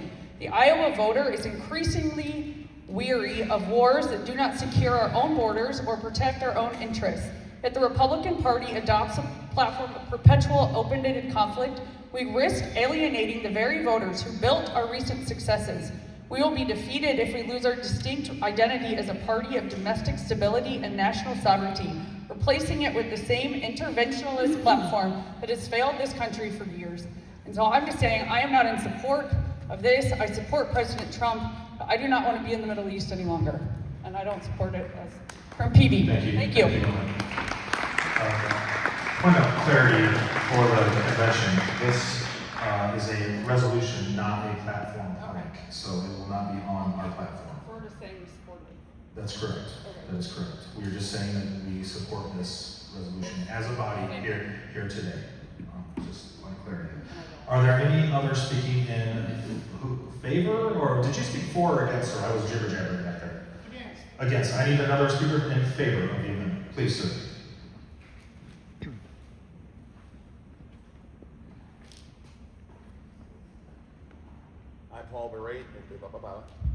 I'm Paul Barazel. I represent D53. I'm in favor of this resolution for this particular reason. The intervention in Iran has followed the law. It has followed the law. The president has followed the law. And in the end, the only thing that truly I think is the most upsetting thing about what has happened to the Ayatollah is now that he is dead, he is probably a registered Democrat. But when it comes down to it, ladies and gentlemen, the president has followed the law. The War Powers Act has been seen, it has been followed through. The resolution of what has happened in Iran, we need to stand by it because it is a limited amount. It is something in which the president has lived up to what he promised. He promised that as President of the United States, he would defend America first. And the fact was, Iran has attacked America. Back in 1979, they took a large amount of hostages. They have killed individuals and supported terrorism throughout the world. And the only way, this is why this resolution is so good, that we're going to be able to successfully keep this nation safe, is the destruction of those regimes which threaten the lives and livelihoods of the American people.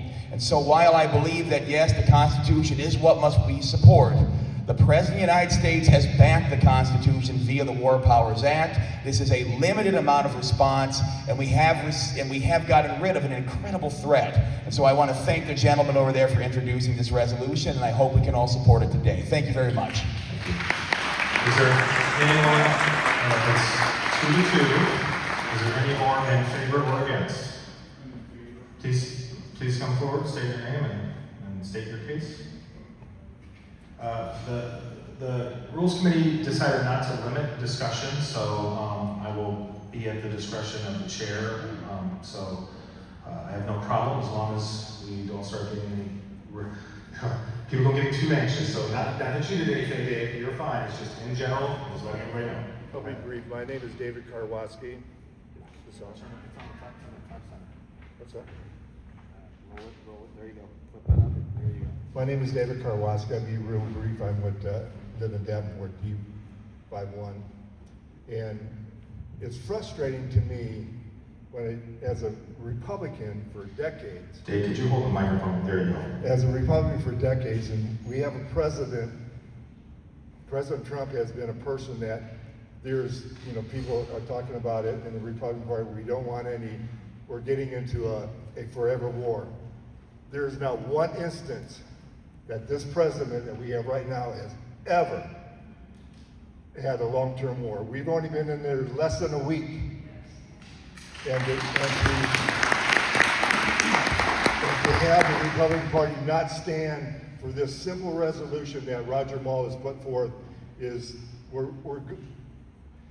the Republican Party here, I'm hearing people talk about not supporting President, or they support President Trump, but they don't support this resolution.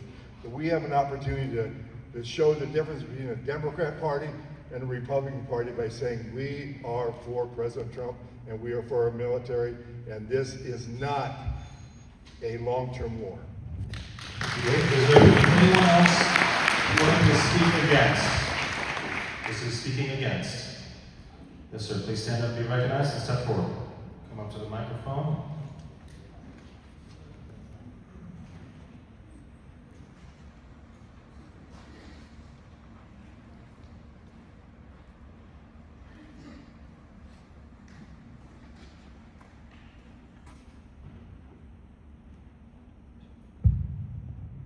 So, up to your mouth, please. There we go.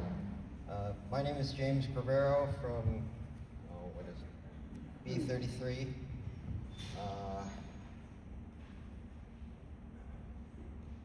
We're defending Israel first, not America first.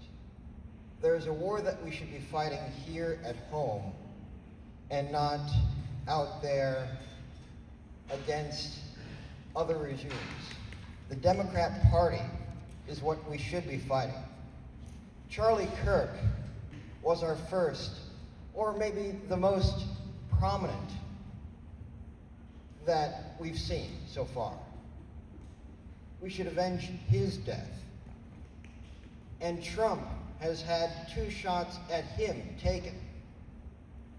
When are we going to avenge these atrocities? Thank you very much, James. Well, it's okay. Well done. James is one of a few really active young Republicans we have already in the party, so appreciate it. Is there any more debate for or against? We've had 3 speakers for each. In favor? One other one for favor? We don't have to have another one, but if you would like to speak, you may. In favor. We will need one. Is there anyone from against next? If you want to go again against, you can step My forward name is now. Brian Zarn, I'm District D14.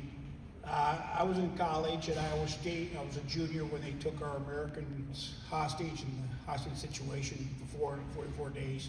I listened to those cocksuckers, sorry my language, say death to America forever and day. I'm done with them. I'm done with them. Let's smear them out. Thank you.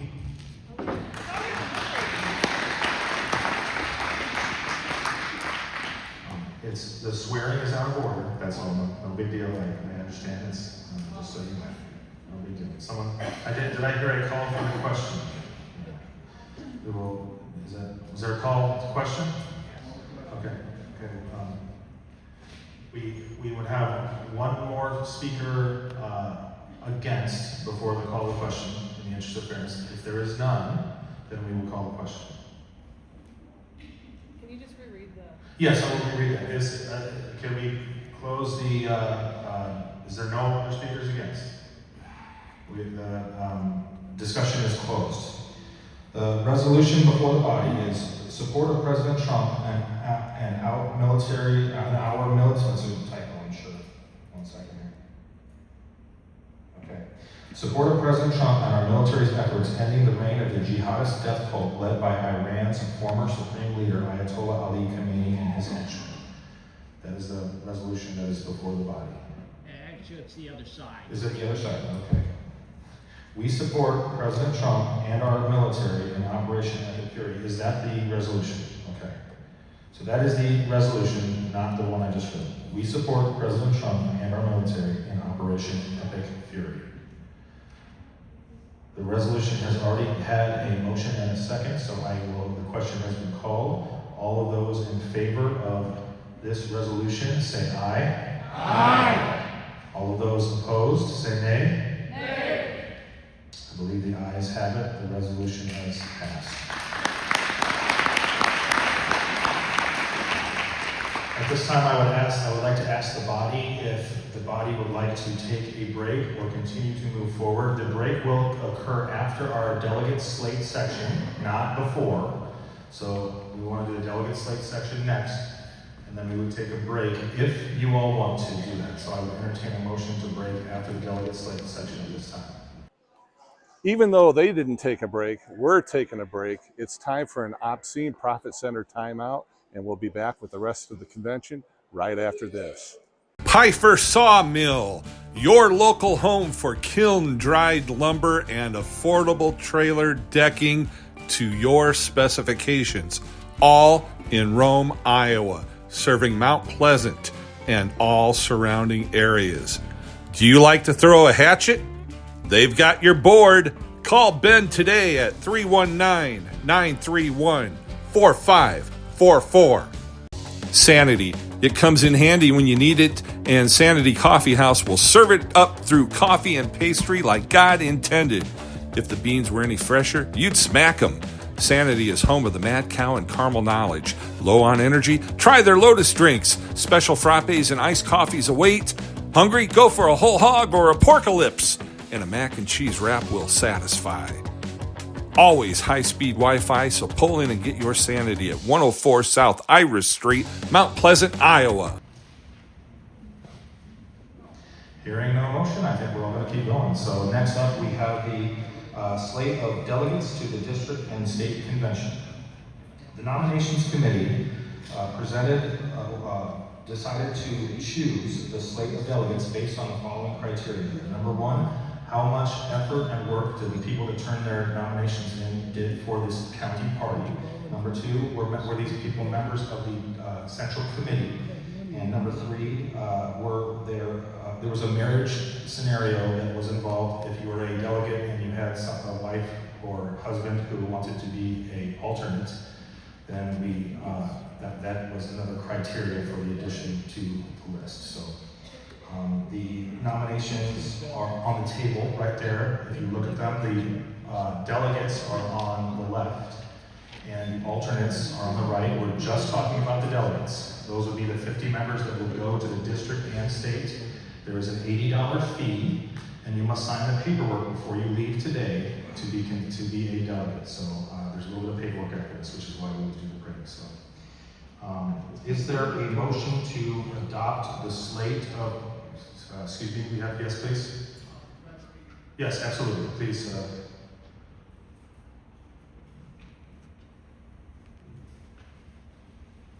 Actually, before you speak, hold on one second. One second, Ross.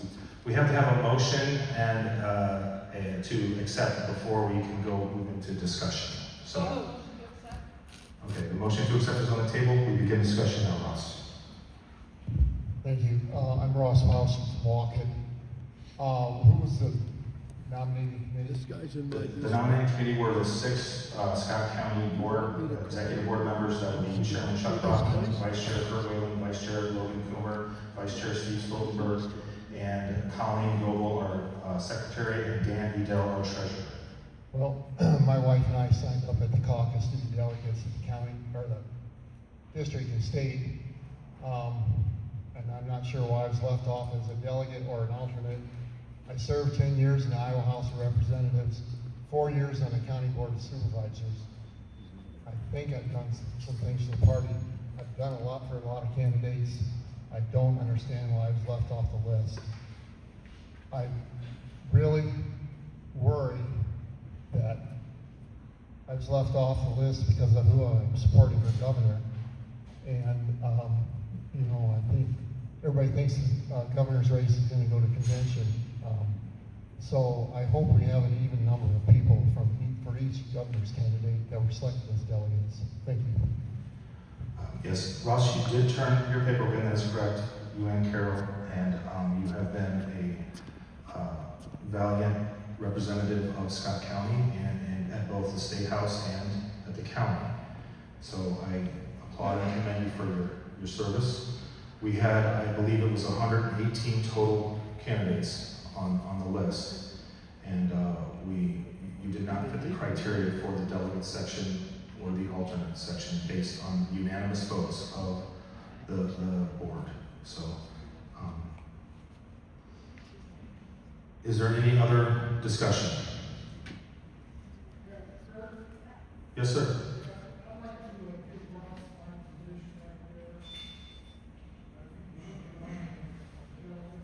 Okay, one second.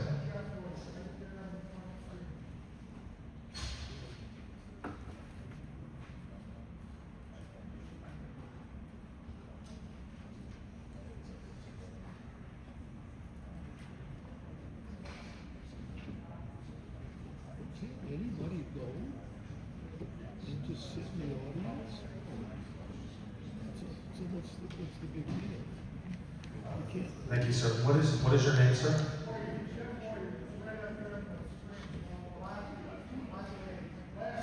Very good.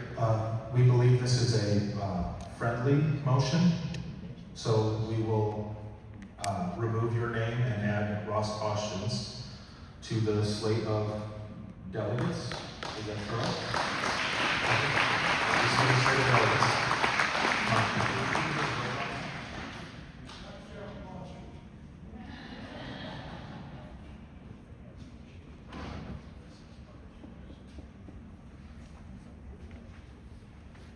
We're going to, hold on one second, yes. Yes, you may speak. Just so you know, it has not passed yet. We may have to go to committee real quick and make a determination, so. Oh, I do want to address your point, Ross, though. The members were, the support of gubernatorial candidates was not a factor in our discussions for either the delegates or alternate candidates. So, please, Dan.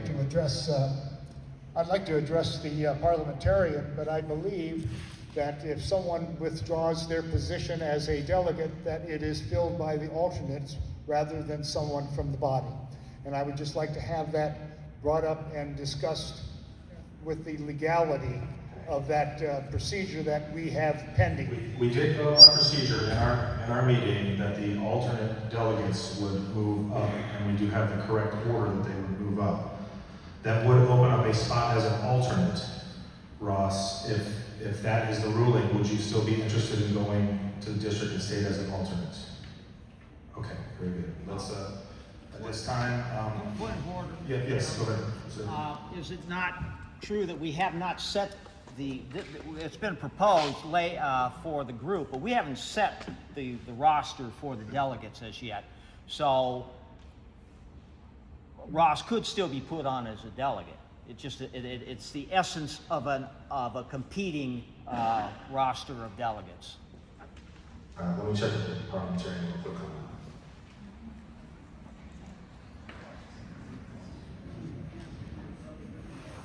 As somewhat of a personal privilege, I didn't make the cut either. So that's because you never turned your name in. I think I did. That said, in order to do this, the proper parliamentarian procedure is to suspend the rules for this section and for this, is it it's a motion, right? Or is this an amendment? What would this be? Yes.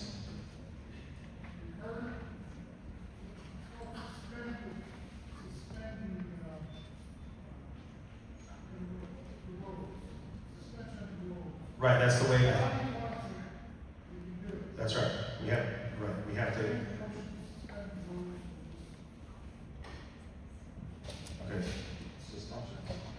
We're looking that up right now. Thank you. Thank you.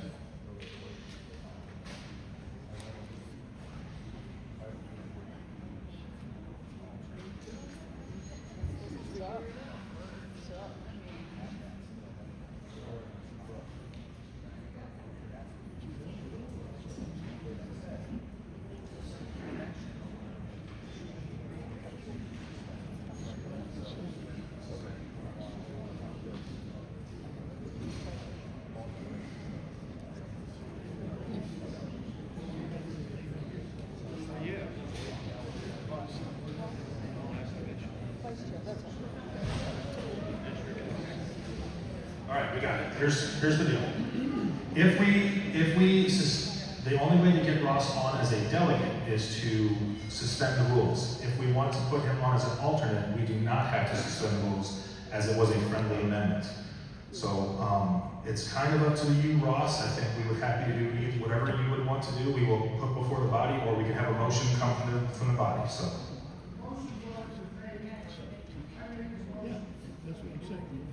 Okay, that is, okay, so the motion for the body is suspend rules. Is there a second? The motion has been moved and seconded. The suspension of the rules requires a 2/3 majority vote in order to pass.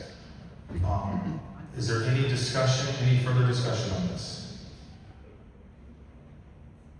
Okay, we'll do, yes, please go ahead, sir. Suspend the rules, do we get to keep changing the slate over and over? Each individual slate member would have to go through a suspension of the rules. That is my understanding, correct? Common Roberts rules, when you suspend the rules, it's for the motion at hand, nothing else. It commonly refers back to. That's correct. It's for this one instance only, and it would revert back to the previous rules after this motion was ruled upon. So, any other points of information or questions regarding the procedure? Okay, yes, Roger. Is it the opinion of the chair that a slate with a substitution on it could not be offered as a substitution requiring a mere majority vote? Because we only have a proposal for a slate. Someone can offer a competing slate, and we pick between them. I do believe that is correct. However, that is not what is before the body at this time. The body has to move to suspend the rules at this time. If that motion is not withdrawn, then we have to proceed with the gentleman's motion. So, I'm going to call a question now unless there's more discussion. Oh, yeah, no, it has been seconded. It has been moved and seconded, yes. So here we are. All of those in favor of suspending the rules, please stand at this time. It requires a 2/3 majority. Sorry, would you restate the question? Yes, all of those in favor of suspending the rules to consider the friendly swapping of Mr. Hewer and Mr. Kostian, Councilman Kostian, excuse me. Standing. Supervisor, thank you, excuse me, Supervisor Bain. Supervisor Kostian. Okay, one motion at a time, please, sir. Okay. It looks like, to me, I want a review of, it looks like the motion carries, is what I'm gathering. Without counting, it looks like the motion carries. So everybody can sit down. Now it is a majority vote for Mr. Hewer. You have removed yourself. The vote is before the body to accept Ross as a delegate on the slate. All those in favor? Yeah, right, yeah, we got that, in exchange for you. Did you want to move to the alternate list, sir? Okay. In exchange for Mr. Hewer, that is what is before the body. I guess I should ask for discussion on that. Any discussion on that? I think we already kind of covered it. Okay, the question has been called. All those in favor of the swap, say aye. Aye. All those opposed? The ayes have it. Ross, you are on the slate of delegates. Thank you. We still have to vote the slate in, so don't get too excited yet. Okay. I believe there was a gentleman who was making another motion similar to this. Please stand, sir. Kyle Moeller, Walcott. I would like to switch with Janita McNulty, Buffalo Township. Okay, this would be a friendly motion? Yep, same way we did. Same thing we did it? Okay, and would you be interested in moving to the alternate list, Kyle? As a delegate, as an alternate? I think let's just keep it the same way we just did with Ross, just to keep things flowing. Okay, that's fine. So the motion before the body is to call the suspended rules. Yes, you need to move to suspend the rules to swap. So, yes. I move to suspend the rules to swap the two. Okay, thank you. Is there any seconds to that motion? I'll second. There is a second. Is there any discussion? Hearing none, we will call the vote. All those in favor of the proposed swap of Janita McNulty onto to suspend the rules. Sorry about that. All those in favor to suspend the rules, it requires a 2/3 majority. Please stand.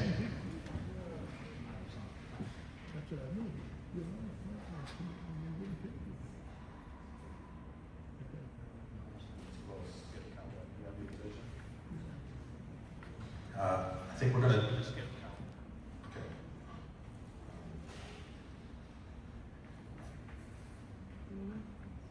We're going to please stand, and we will come by and sit you down as we collect the counts.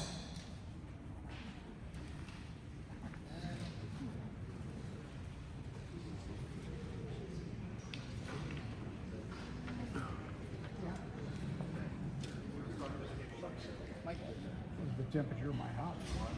I think mine is safer in the house. I was in a blanket and sweat. You're freezing.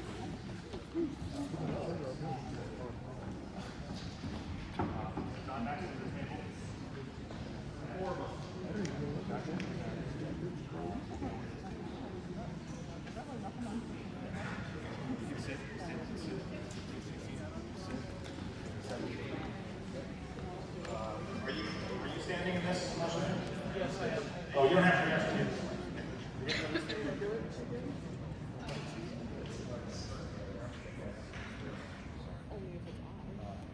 That table can sit. Um, 20. Sir, you in the black jacket, 23. Doug Nelson, your table, 24, 25, and 26. Table behind you, 27, 28, 30. What's that? Oh, 31, 32, 33. We have Ray, your table, 34, 35, 36. This table right here, 37, 38, 39, 40, 41. You sit, 41 there. This guy needs to sit right here. There we go. Okay. Janita, your table, 42, 43, 44, 45, 46, 47. You sit. Right here, 48, 49. Right here, 50, 51, 52, 53. Guy in the gray, yes. The blue, the passion, the blue, there you go. 55, 56, this table over here. 57, 8, 9, 60, 61, 62.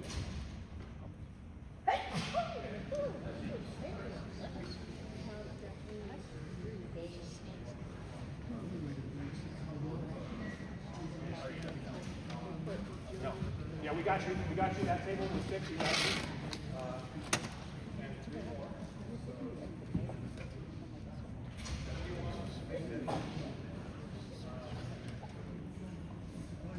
Steve, are you up or down?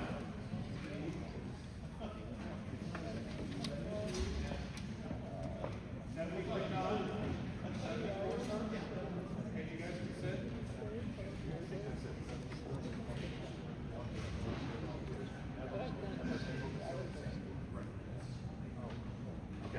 Okay.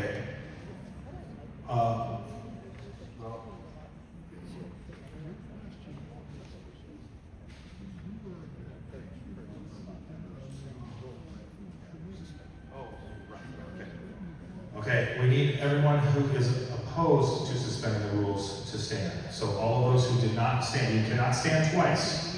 You may abstain, you do not have to stand, but you cannot stand twice. So all those who are opposed to suspending the rules.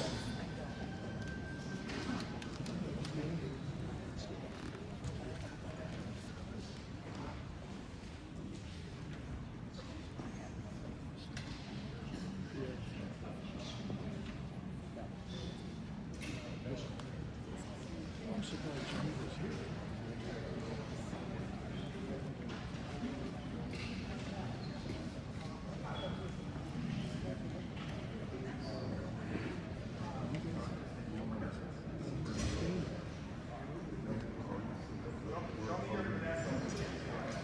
We're opposing the change of rules.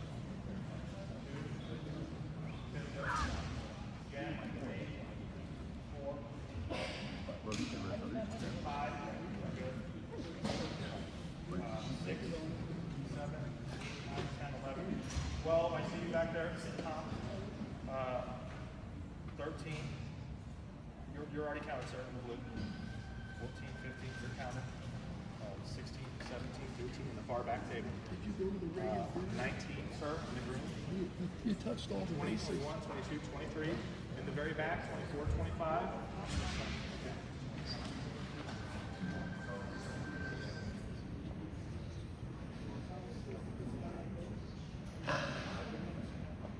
Well, that's where the rules in. We didn't get that.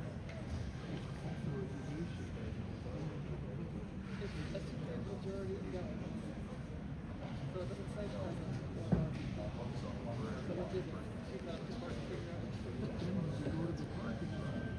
There's no air in your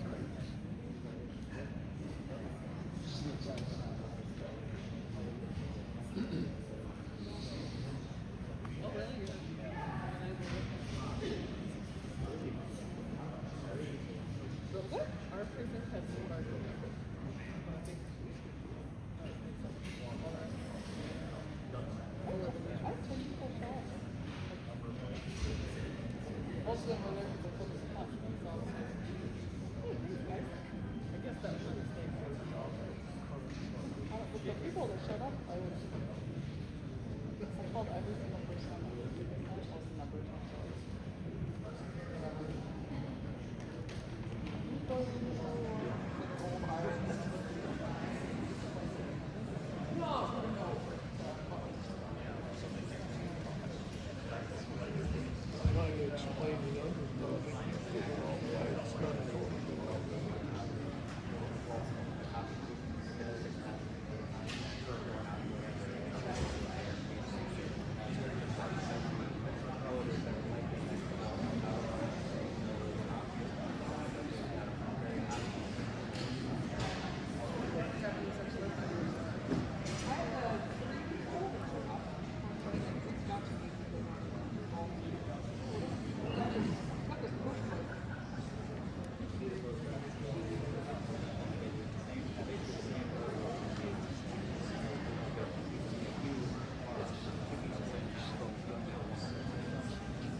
Okay,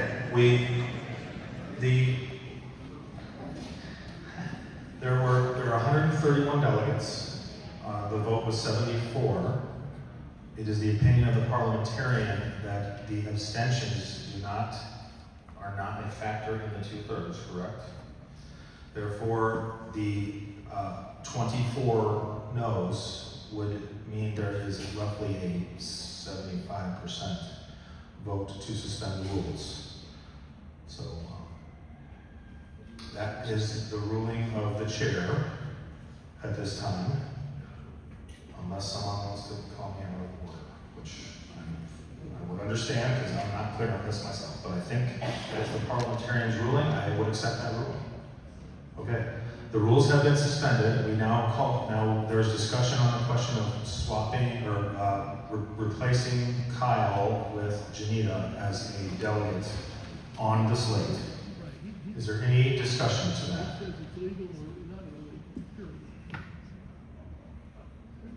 Yes. Yes, thank you. Please step forward.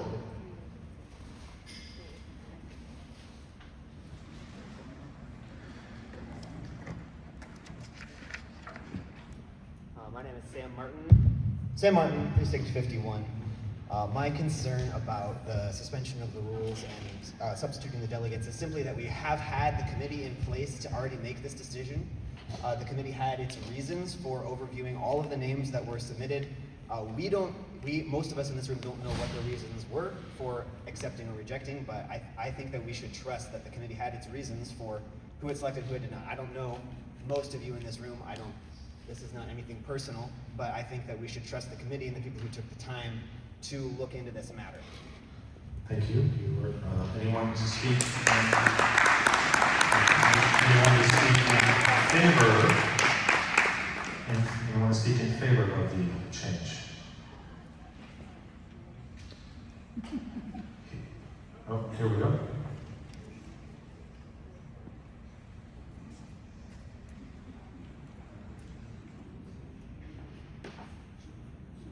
I'm Doug Nelson, B11. As I understand it, the criteria the committee used were activity in the party, correct? That was one of them. It would be hard to find somebody that's not been more active and a bigger boost to the party than Janita. That's really all I have to say. Thank you, Doug. Anyone to speak in? Oh, I'm sorry. I'm going to repeat what he said. He said, in his opinion, it would be hard to find anyone who has been a bigger boost to the party than Janita. That was it. That's the gist of it. Okay. Anyone else to speak for or against? Seeing no one, I'm going to call the question. The vote is for Janita to be on the delegate slate and in replace of Kyle Moeller. I would ask for a voice vote, and so all in favor of that. It's a simple majority. All in favor, say aye. Aye. All opposed, say nay. Nay. The ayes have it. Janita will replace Kyle on the slate of delegates.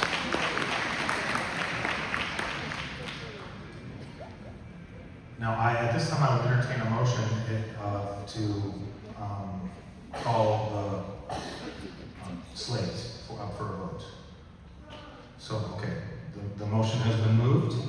It does not need to be seconded. So this is the remainder of the slate, which will include both Ross Caution and Janita in place of Jeff Fuhr and Kyle Homer. All those in favor of, discussion. Yes, excuse me. Discussion on the slate, anyone? Okay, I will call the question then. All those in favor of approving the slate of delegates to the district and state convention, say aye. Aye. All of those opposed? The ayes have it. Congratulations, delegates on the slate. Very good. That's how we resolve problems in the Republic. Well done, everyone. Great job. Since no one wants to break at this time, we can move on to the alternates and talk about the alternate slate. The alternate slate's criteria was done in the same fashion as we described. The secondary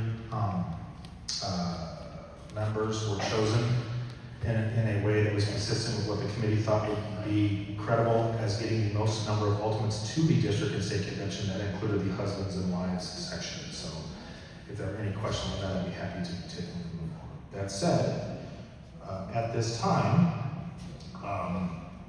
the slate of alternates is also on the table. It's on the other side of that. Is there a question? Go ahead.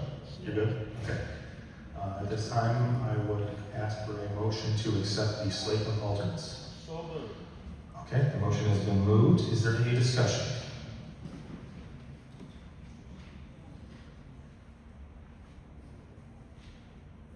Okay, the question will be called. All those in favor of accepting the slate of alternate delegates to the district and state convention, say aye. Aye. Opposed? The ayes have it. Congratulations, alternates. Okay, well done. At this time, we would like to bring up our junior delegates. They've been waiting very patiently. They finished early. Great job. And I want to thank Jean Dixon, who was teaching these young people the ways of the committee. So, Jean is also a candidate, so she will be speaking right after this. Okay, so take it away, Jean. Okay.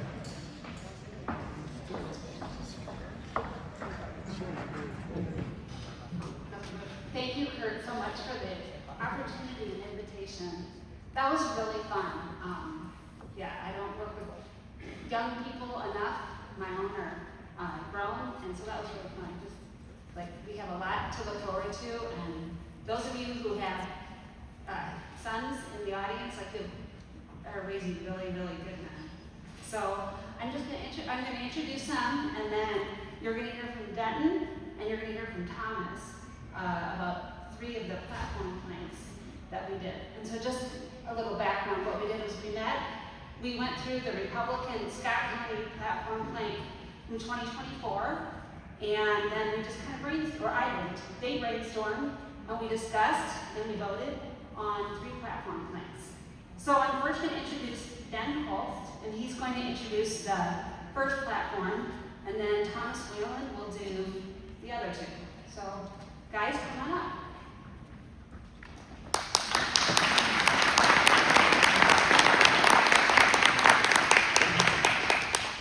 Alrighty, so the first platform plank that we came up with was to impose an age limit of 75 at the beginning of term for elected or appointed state or federal officials.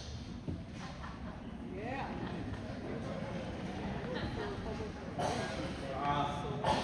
The second platform plank that we put was citizens should not have dual citizenship in state or federal positions of power.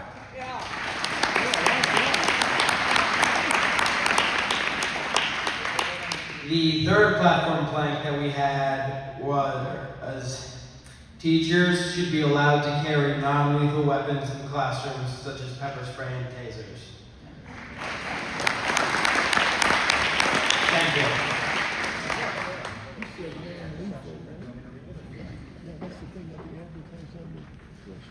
Okay, we'll take these planks one at a time. Great job.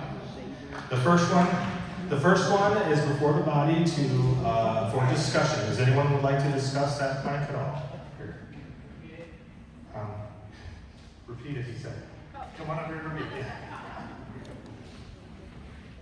I was busy corralling speakers. It was to impose an age limit of 75 at the beginning of term for elected or appointed state and federal officials. Any discussion on the platform plank? You know there's a lot of people that are over 75 this year.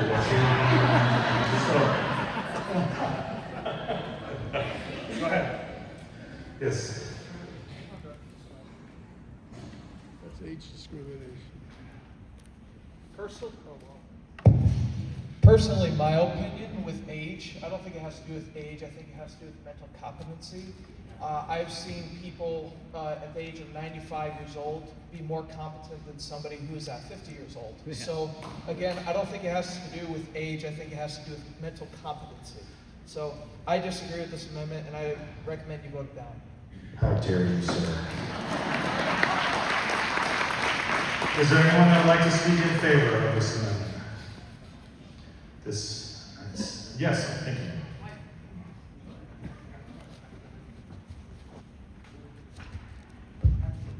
Emily Schmidt, PD. I would vote in favor of this because I think mental competency would be a little hard to prove. However, age is a very pretty baseline. You can say you're here, you're not. So it's a lot easier if you're gonna do it. So do it. That's all. We've had one speak for and one speak against. Please, sir. There we go. Yeah, don't reach the quorum now. I apologize for my swear words. Brian Czar, D14. I'm opposed to this. That's what the election is for. Thanks. Anyone else for? Okay, we got one. It's a great thing that you guys have sparked debate. I will tell you, that's the American way. Well done. Believe it or not, I would still qualify with that, but in a few years I wouldn't be. But you know what? It's time the baby boomers give it up and let a younger generation take over. Because, it's like when I go buy an appliance, you want a 20-year warranty? 10's about all I think I need.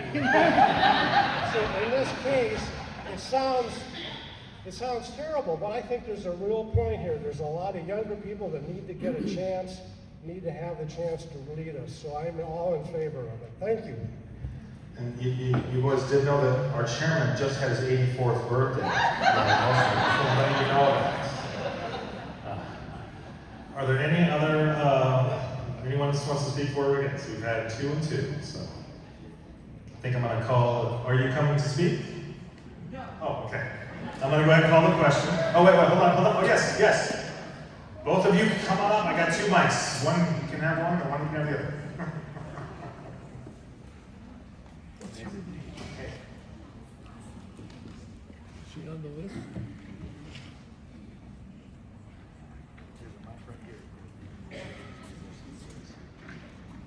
I'm gonna be, I'm Turn it on. Is it on? No?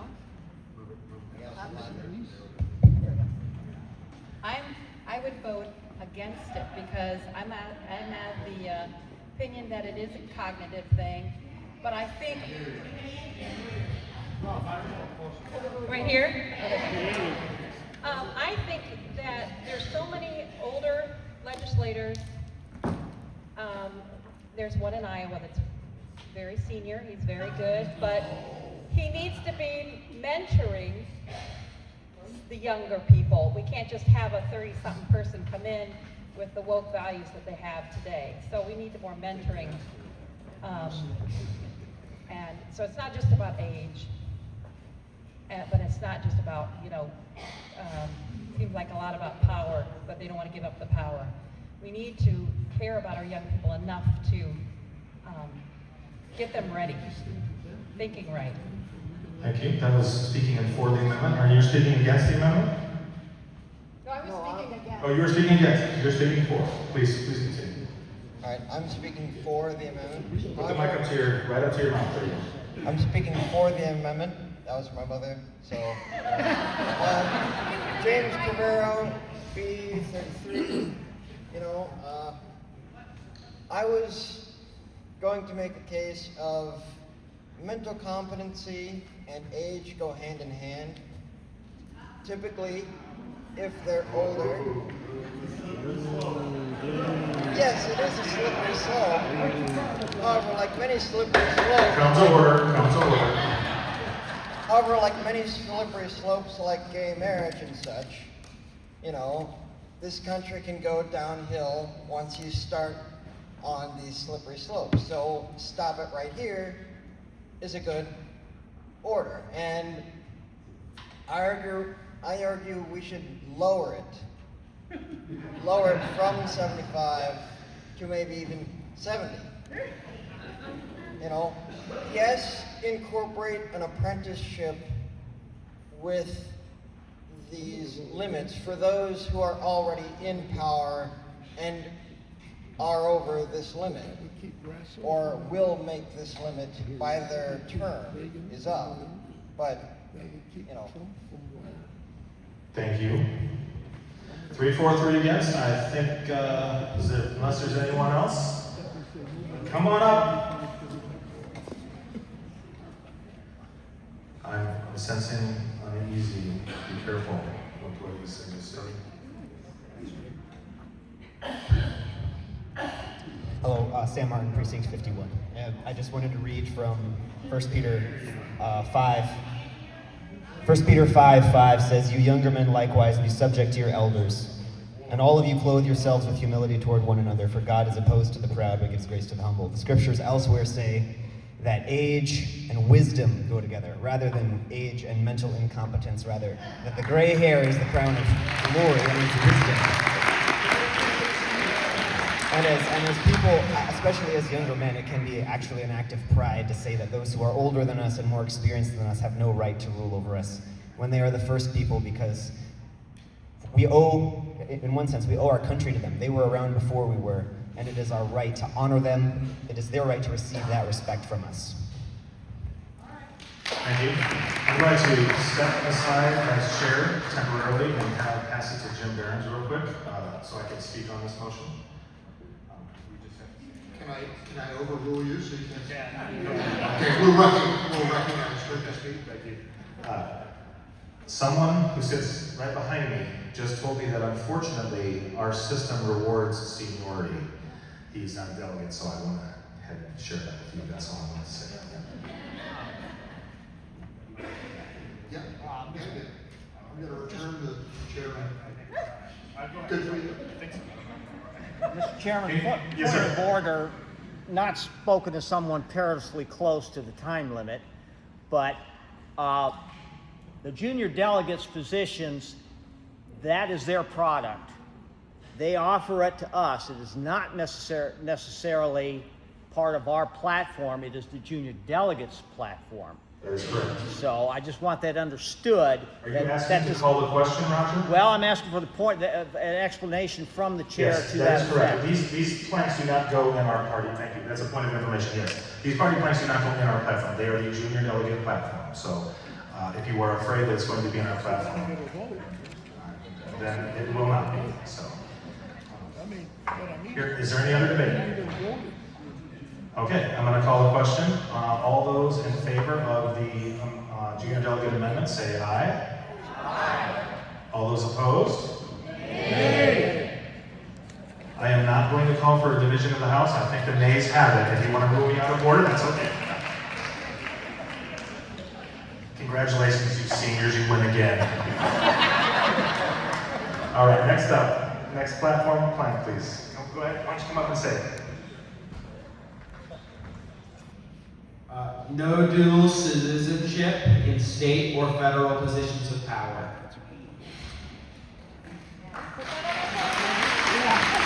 Is there any discussion?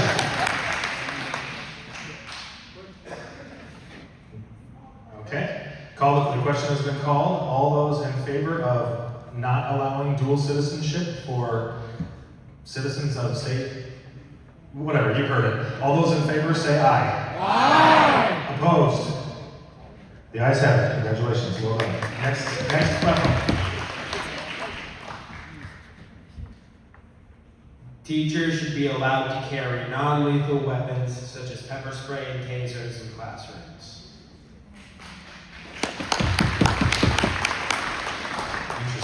Interesting. Are there any debates on this platform, Matt Carroll? Hold on. We had someone speak over there. Please step forward, or you can scream if you want. I believe you're loud enough. I think they should be lethal weapons too. Unless you are planning on amending that, you are out of order. So, okay. Did I hear a call to question over there? The question has been called. All those in favor of this amendment, say aye. Aye. All those opposed? The ayes have it.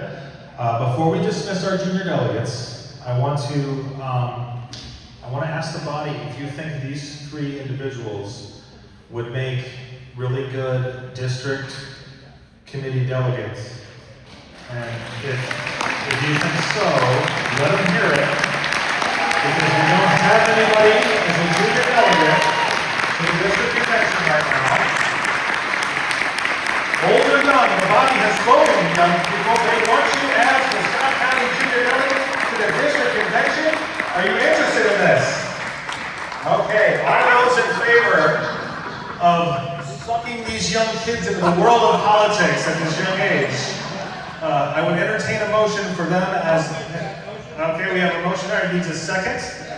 Second, all three. The motion has been raised and seconded. All those in favor of these three individuals representing Scott County at the district convention as delegates, say aye. Aye. Opposed?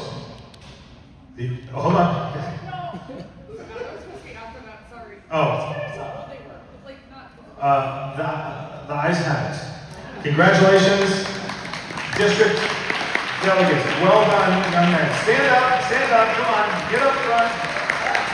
How old are you? 15 years old, Denton Holst. William. 14 years old, William Lane. Thomas Whalen, that's my guy right there. He's 15. Thank you very much, young delegates. Well done. Now get out of here and go do some yard work for your old and aging parents before they lose their minds. All right. Now we have the district. Is everybody okay? We can continue on? Yeah. Or make a good time. Okay. Next up, we have the district standing committee slate. The nominations committee put forth individuals who were elected on the slate of delegates to serve as the county representatives for the 4 standing committees at the district convention. We voted on this after we voted on this before we voted on the delegate slate, but all the people that we are recommending are elected as delegates right now. So we're going to cover those. There's 4 of them. We're going to do each one at a time. We will take nominations from the floor if people would like to do that as well, and then we can have an election for those positions. The first committee is the Platform Nominations Committee. The nomination committee recommended Bart Vanderwally and Logan Coomer to handle the platform. At this time, I would take any other nominations. Hearing none, nominations are closed. All those in favor of Bart Vanderwally and Logan Coomer to serve as the Scott County District Convention Standing Committee delegates to the Platform Committee, say aye. Aye. Opposed? Hearing none, they are duly elected. The Rules Nominations Committee was myself, Kurt Whalen, and Linda Greenlee. Are there any other nominations? I'm sorry, excuse me. I'm doing this incorrectly. I need to get a motion to approve. So the motion to approve the Rules Committee nominations. So moved. Okay. Was there any discussion? Hearing none, I will call the vote for the Scott County District Standing Rules Committee to the District Convention. All those in favor of Kurt Whalen and Linda Greeley for that, say aye. Aye. Opposed? Hearing none, the motion carries. Next up, we have credentials. The nominations committee for the credentials at the district and state convention were Diane Holst and Susan Frazier. They also served on our credentials committee here today. They did an amazing job. I would take nominations. Any other nominations if there are any for the credentials committee? Hearing none, I will call for a motion to, okay, I see, so moved, you got it. Is there any other discussion? Hearing none, I will ask the body if they will approve the credentials nominations for the district convention of Diane Holst and Susan Frazier. All those in favor, say aye. Aye. Opposed? Okay, the ayes have it. Last committee is the organization committee. The nominations committee recommended Jean McGee and Colleen Goebel. Jean McGee and Colleen Goebel for the organization committee. Are there any other nominations from the floor? Hearing none, we will move on to, I will call for a, so moved. There we go. You read my mind. Next up, we have any discussion? Hearing none, we will go to a vote. All those in favor of Jean McGee and Colleen Goebel as the Scott County representatives on the Standing District Organization Committee, please say aye. Aye. Opposed? The ayes have it. Okay, last up, we have our remaining speakers. So come on up, fellas, and ladies and gentlemen, and please speak. This would include members who are speaking as a representative of someone else, okay? We're going to do the live speakers first, so we will start with our Senate candidate for Senate 47? 35. Senate 35, Joe Steppen. All right, welcome. I'm Joe Steppen. I probably should have started out today since you're sitting in a North Scott facility and I am the superintendent of the North Scott. This is a wonderful facility. It was built with working with Eastern Iowa Community College, the state of Iowa, the federal government, and private donors. This facility helps produce skilled labor that we need right here in Eastern Iowa. Everything from the health field to the vets, diesel mechanics, construction. And I do apologize, we asked the roosters to be quiet, but if you heard them, they've been loud all afternoon. So it's a great facility. You know, I'm excited to be running for the seat that we lost in the special election to Chris Knoyer. I'm really lucky to be running for this seat because I have, not only is it part of Scott County, which is the North Scott School District minus Eldridge, I grew up in Comanche, Iowa. I'm a Clinton County native, and my parents are Jackson County natives. And so it has a little bit of the city of Macoka and a little bit of Jackson County. So for me, it's the perfect seat. I'm going to bring with us, get this seat back and represent Eastern Iowa. One thing I hope you heard a lot from all of the people running is we got a big job ahead of us. Once we get past these primaries, we need to bring the party together and support every candidate, whether it was your candidate in the primary or not. Because the one thing that I do believe that they were saying is the Democrats are now running like the Republicans with a D. That's their game plan. I've seen my opponent, Mike Zimmer, who's the Democrat from DeWitt, I've seen him change the way he speaks this session. And he's taken the Sands game plan, and that is to present himself as a conservative running as a Democrat. But what I do know is their solution to the great work we've done in lowering down our taxes and the economy is to raise those taxes. They don't want to lower spending, he wants to raise spending. And so if we want to keep the things that we've been doing for the last 8 years at the state level, we got to keep the positions that we have and gain the seats back. And this is the one seat we need back, and it is going to be a tough race. So, thank you. I got to let Jean speak after the junior delegates, so we'll do Jean Dixon next, please. So I'm Jean Dixon. I'm currently the vice chair of the Scott County Board of Supervisors. I know most of you, but not all of you in this room, and if I haven't met you, please take your time to introduce yourself to me. It has been an absolute pleasure and honor to represent Scott County on the Scott County Board of Supervisors for the past 3 years, and I'm very much looking forward to an opportunity to do it for another 4 years. When I ran back in 2022, I was kind of a newcomer. I let you know a couple things, that I was a lifelong Republican, that I grew up in Minnesota, but I lived in Iowa my entire life as an adult, and that I had been on the Pleasant Valley School Board for 8 years, including the last few years during COVID. Why I tell you that is because I learned to make tough decisions, and I learned to push back. And I think I think that I've done that on the Board of Supervisors for the past couple years. Most recently evidenced by the vote that myself, Ross, and Chair Maxwell took against the ordinance change for the thermal energy plant.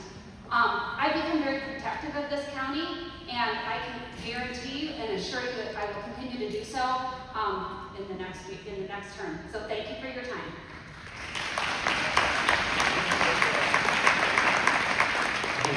We have another House candidate, so yes, I want you to come speak. Dylan Filion. He's running in House 81. I will tell you this, Dylan is a very hardworking candidate, and he has registered, something like 25 independents as Republicans, just as you're door knocking? We're up to 25. 25 now, so he's doing an amazing job. He's doing the work. He's young, but the time is now, okay, for young people. We need them in office. I think we had some good junior delegates. Go get them to him. All right, well, thank you, Kurt. Good evening, friends, fellow Republicans, and delegates. My name is Dylan Filion. I'm running to represent you in Iowa House District 81. I'm 22 years old. I've had some people ask me if I'm ready to do this. And while most people my age are in college or fighting out their next step or knowing who they are, I've already spent the last 5 years in the trenches, knocking doors, making phone calls, and helping elect conservatives who actually fight for our values. I started at the age of 17. I love our country, I love our principles, and the urgent need to defend them right here in the Quad Cities. In 2022, I knocked about 1,000 doors for Marionette Miller Meeks for her re-election, listening to voters and building support for strong leadership. In 2024, I went all in for Donald Trump and made 95,000 phone calls and roughly 2,000 doors to turn out the votes. And I placed second in the whole entire state of Iowa out of all volunteers. Another person made about 300,000 phone calls. Locally in 2024, I helped to knock for Josue Rodriguez in District 97 because I believe the Quad Cities needs Republicans filling all these districts. I did this work out of love for our country because I am very concerned about the path our nation is heading down. We see families struggling, under attack, and leaders who talk big but vote wrong. That's why I stepped up, not for headlines, but to fight for the America and Iowa we love, the one built on faith and hard work. Just a little bit about my opponent quickly, because I know he's about to kick me off the stage. My Democrat opponent, Dan Gosa, served on the Davenport School Board since 2015. He has been the most ineffective school board candidate. In fact, the graduation rate dropped under his leadership about 10%, and that's not good. He's just as effective as Kamala Harris was on the board, if that explains anything. But anyway, I'm going to call it an end here, but I support parents having the right over their kids' education. I believe in school choice, and I believe that Iowa is always worth fighting for, and I believe America's future is strong. Anyway, thank you very much, everybody. God bless you all. If you knocks the doors like he has been, he has a real chance. Don't kid yourself because he's young. He has a serious chance of winning this election, and I think if he keeps doing what he's doing, he needs your support. The time is now to take back that seat. Thank you. Next up, we're going to have, let's go with Luana Stoltenberg, please. She's running for County Board of Supervisors. Thank you, everyone. It's good to be here. I heard that rooster crow as well, and I thought maybe it was just my age. So, but it was good to know there's really a rooster. So anyway, my name is Luana Stoltenberg. I'm running for Scott County Board of Supervisors. I feel like some of the experience I've had in my life helps me with that. My husband and I own some businesses. I've done a lot of management. I also was in the Iowa State House and passed bills like school choice and other things. I'm looking very much forward to joining this great team that's already there and working for all of you. I love my community and I'm looking forward to serving you. So thank you so much.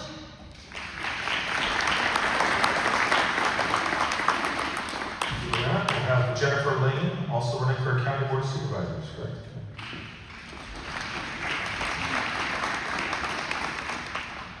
I wasn't expected. I always like to be the surprise candidate. Last time I did this, I did it on the very last day, and there's many reasons for that. I'm Jennifer Lane, but I am not just Jennifer Lane, the sheriff's wife. And I hear that more often than not, which is why I use my maiden name at work, because I am a Catholic, I'm a mom, and I'm also a probation parole officer. And so I too am in law enforcement. I'm a probation parole officer over sex offenders. So when Kelly was speaking about an uptick in sex crimes, she was correct. When I take a stand for something, I know if I don't, I'll fall for anything. I'm not somebody who is just because I am a Republican, I'm going to necessarily play nice. I've testified against my department, the Department of Corrections, in order to keep a sex offender on the sex offender registry. I've been told I'm no longer able to be subpoenaed as a witness because of corruption in our government. We have a deep state even in Scott County. So I'd like to address, it's not a conflict of interest if the people decide to vote for me. It was deemed a conflict of interest because I was the sheriff's wife. I am my own person, and believe me, I couldn't tell him what to do if I tried. So, I'd like to thank you, and I would appreciate your vote for Board of Supervisors. So we have the president, I believe. President of the Scott County Board of Supervisors, John Maxwell. Hi everybody, my name is John Maxwell. I'm actually chair of the Board of Supervisors. I'm in my 8th year. I have a long history of being in this county. My family goes all the way back to 1855. I have a grandfather that served as supervisor for 12 years back in the 50s and the 60s. I am very proud to have represented you. I'm thankful that you have put your faith in me in the past elections in what I do. And I try to, every time I vote, I am thinking about Scott County and representing it well. I am a believer in reduced spending. I'm a believer in low taxes. I'm a believer in providing services that are essential. Some of my prouder moments are having the radio 911 system be implemented during my tenure, the YJRC. I'm a huge proponent for safety in our county. And I also am very proud to have taken over the medic ambulance because I think that's something that we should have here in the county, and it didn't look like we were going to until the county started to take it over. And the latest one, we talked about property rights, and we voted for that as well. So I would appreciate your vote, and I'm very thankful for your vote. By the way, I served on a school board when this concept came out and this building was built, and this is one place that there is a litter box in a classroom, and that's right over there. Thank you. Okay, next up, I would like to introduce to you, for the first time, I believe, running as our county treasurer to fill a spot left by Tony Kenobi this election. His name is, he's run once before. He needs signatures, is that correct? As much as you can get? A few more won't hurt. A few more won't hurt. He's got, I just signed myself. His name is Greg Guy, and he will be replacing Tony Kenobi if he wins. There's no one else running, so I can give him my endorsement right now. Of course, if someone else runs, I'm neutral. But outside of that, Greg Guy, everybody. Well, welcome, and it's great to see everybody here. Everybody's got a lot of endurance, I can see. It's a long day. Some of you might recognize me. I did run 8 years ago in a pretty tight race for the primary for treasurer. I came up short about 509 votes, but who's counting? I did learn a lot, and I believe that I can do a very good job for the party and the county. I still have the energy. I still have the hard work ethic, and I have the desire to win. The last thing we want is some Democrat taking over the county treasurer spot, but you know, I didn't think I'd have this shot again with Tony stepping down. I talked to him earlier in the week that it's a great opportunity, and I'd love to get back. I've been a 40-year resident of Scott County, Davenport, Scott County. It's been great for my family, my wife Sona, and my daughters, and my son. Had a great education. It was everything in the county was great for us. I'd like to get back. I guess all I can say is I'll work hard. I'll work hard for the county residents by always putting in the work, and I'll listen to them, and I will. Let's see here. Well, I'll always treat them fairly. And so all I can say is my old sign said, "He's the guy, vote for the right guy." That's what I'm asking today. Okay, thanks.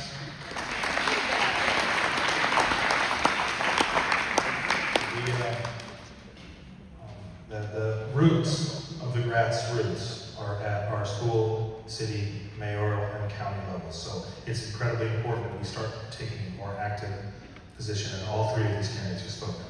Next up, and all of the candidates who are at that level. Next up we have, on behalf of Ashley Hinson, Doug Nelson, who will speak. Quite a privilege before I start. Dylan, the future is great with you here. Thank you. I've been asked to speak on behalf of Ashley Hinson. She has written a letter.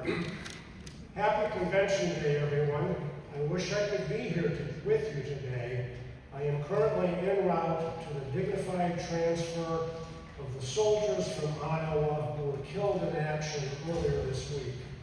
Let's all take a moment to pause and honor their sacrifice. Thank you for that. Back to the matter at hand. County convention is where the Republican Party proves its strength. You, the grassroots, are what make this party work. The caucus to convention process belongs to you, and your energy and dedication set the stage for Iowa Republicans in the months ahead. I'm running for the United States Senate because Iowa needs a fighter who will stand with President Trump and deliver for hardworking families. President Trump endorsed my campaign because he knows I won't back down. I stand with him on every America First issue: secure borders, lower taxes, defending farmers, and putting Iowa and America first. Even with President Trump on my team, I can't win the race without you. Iowa Republicans have the power to shape our party and our country. We have always punched above our weight as a state due to the strong leadership of Governor Reynolds, Senator Grassley, and Senator Ernst. Strong common sense leadership is what we need at the helm of this party. Common sense over crazy always wins. I pledge to be that steady hand as we chart the path of the Republican Party this election cycle. This fight is bigger than any one person, but together with strong organization, dedication, and unity, there is nothing Iowa Republicans cannot accomplish.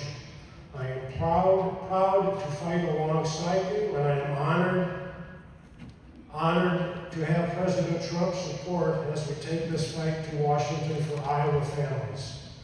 Thank you for your leadership, your energy, and commitment. I am grateful for you, and I look forward to seeing you, many of you, at the district and state conventions. God bless Ashley Hinson. Thank you. Let's have a round of applause from all of our live candidates who spoke here. If you get out the vote, give them a petition sign and help them and going out for them if we can. They're critical for our success. Thank you very much, everybody. Great job. Lastly, we have some candidates who put in videos for us to play. We're going to start with Jim Carlin, since Ashley Hinson just spoke. There are three of them only, so Just hang tight, we're almost done.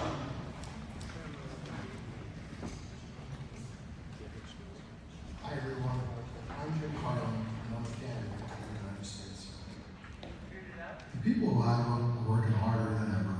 And hi everyone, I'm Jim Carlin, and I'm a candidate for the United States Senate.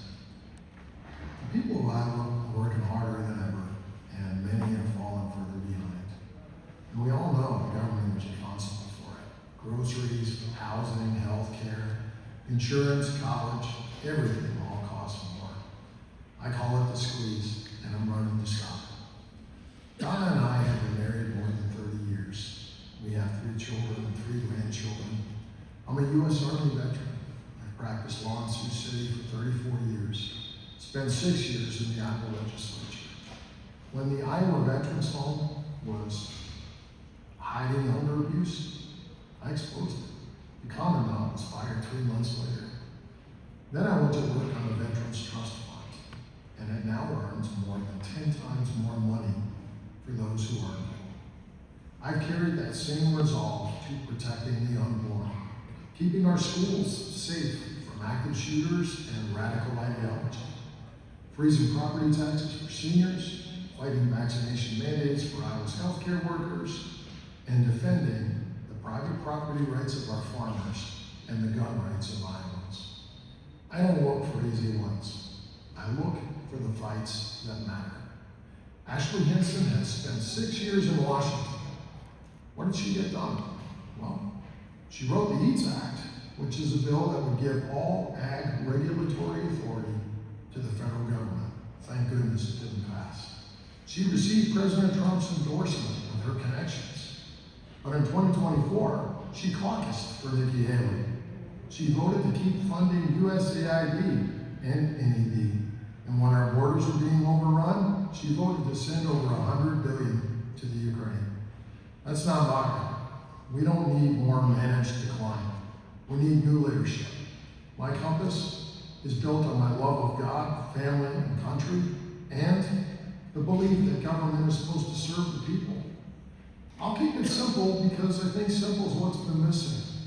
In the Senate, number 1, let's stop the bleeding. Let's audit the Federal Reserve. Balance the budget. Sound monetary policy. Number 2, secure the border and our sovereignty. Finish the wall. Ban Sharia law. Protect America's farmland. Keep critical industries in America's hands. Number 3, put people over the machine. Term limits. Campaign finance reform. Ban congressional stock trading and audit the government with continuing DOGE. Sound money, free markets, and the President's America First agenda. Folks, we are being robbed. The corporate elites are stealing from the middle class through the Federal Reserve and our own government. I can't promise you I'll fix everything, but I'll promise you this. I will always put the interests of the people and America first. It's our responsibility to preserve and defend the American dream for future generations. And with God's help, we're going to get it done. Thank you, God bless you, and God bless the United States of America.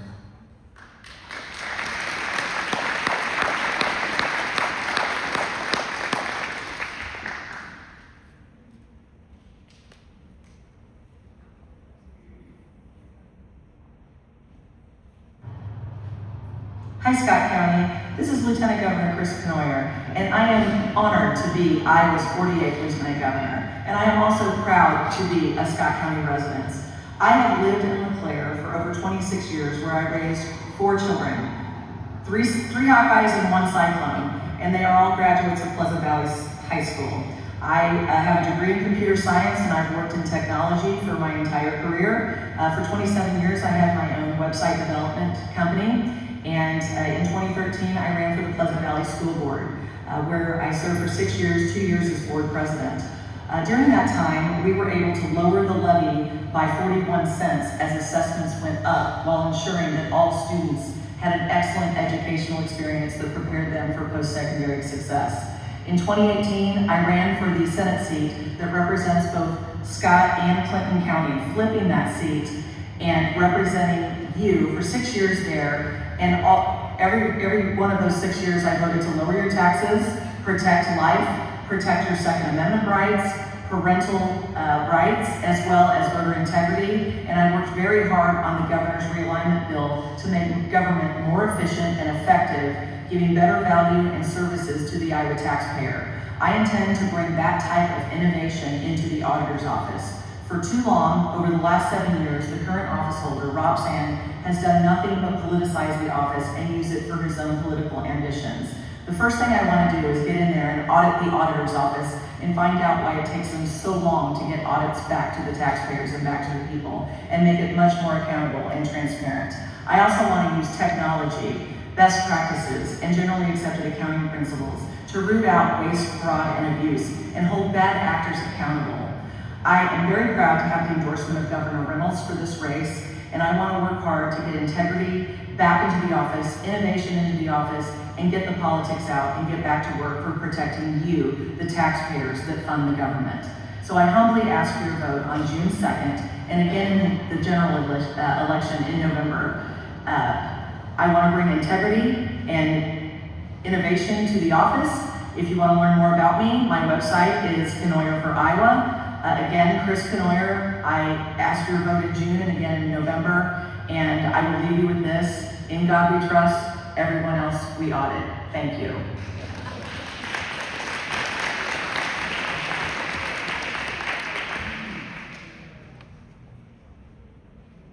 Hi, it's Congressman Randy Feenstra.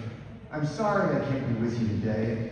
I'm in Dover, Delaware, attending the dignified transfer of the Iowans tragically killed in Kuwait. Our state mourns the loss of Sergeant Cody of West Des Moines and Major O'Brien of Waukee, along with Sergeant Howard and Sergeant Torres Tovar, who were killed in December. My prayers are with their families and loved ones during this devastating time. We cannot thank these brave Iowans enough for answering the call to serve our nation. This tragedy reminds us that we are blessed to live in the greatest country on earth, and we can't take that for granted. That's why I've been working with President Trump to protect Iowa and our nation by securing our border, deporting illegal immigrants, and eliminating terrorists. The very first bill that the President signed into law during his second term included my bill, Sarah's Law, to detain and prosecute illegal immigrants who harm or kill Americans.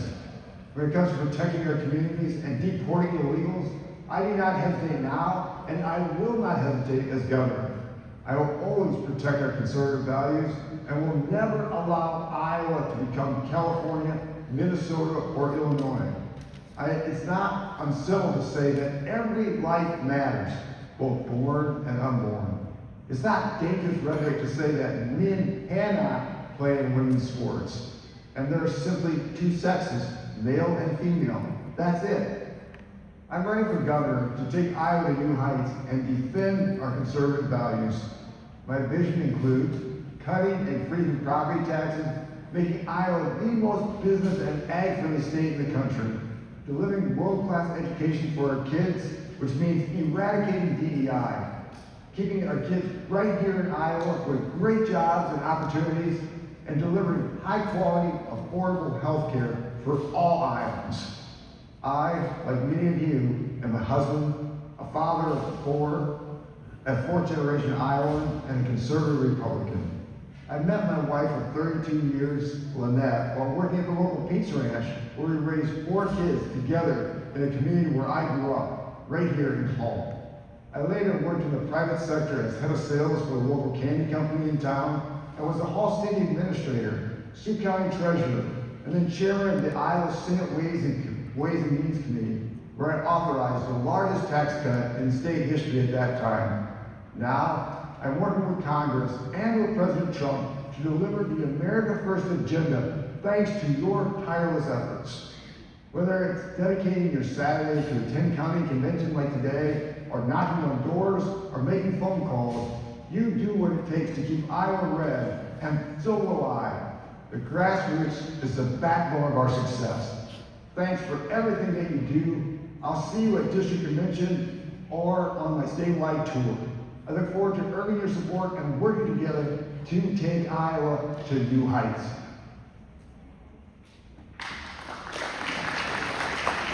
Are there any other representatives or candidates or elected public servants? Yes, sir. Not to interrupt with that, personal privilege time for a minute.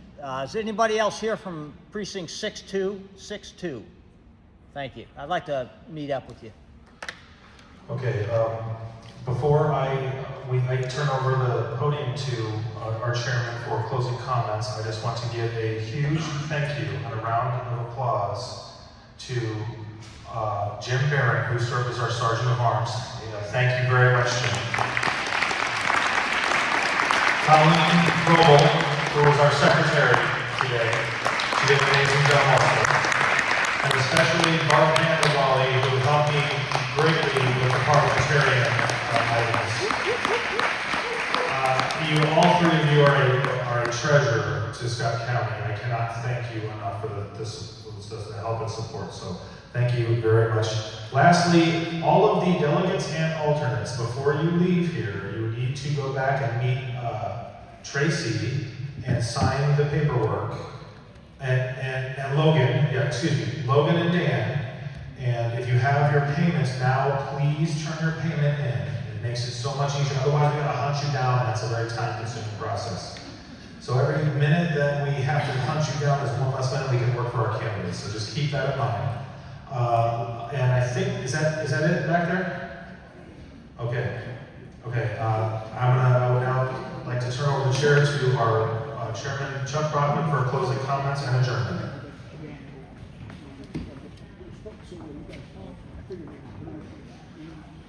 Whenever I've gone to one of these meetings, I've always hesitated when the last speaker walks up with 2 sheets of paper for a speech.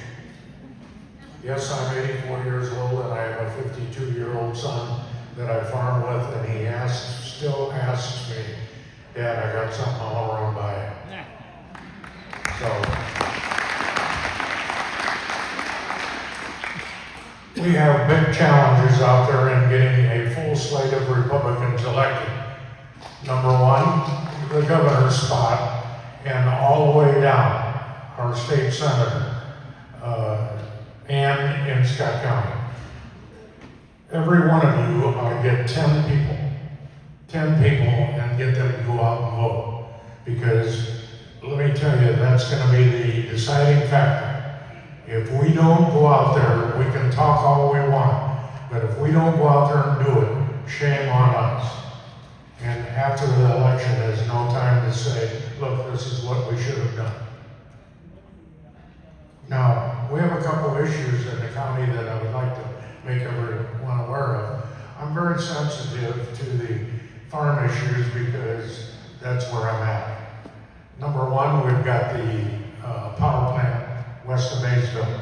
The county has already turned it down, and from John Maxwell tells me it's because the power company did not give them the information they asked for. They wanted to know what they could generate at peak and what they needed, and they wouldn't furnish that because they said that was proprietary information. Well, if you're going to make a decision of this magnitude, I would certainly be willing to think that they would share that information. The other item that we have at our forefront is the CO2 pipeline. It's a scam. It is an absolute scam. The day that an excavator shows up on the west side of one of my farms, all hell is going to break loose. I'm telling you.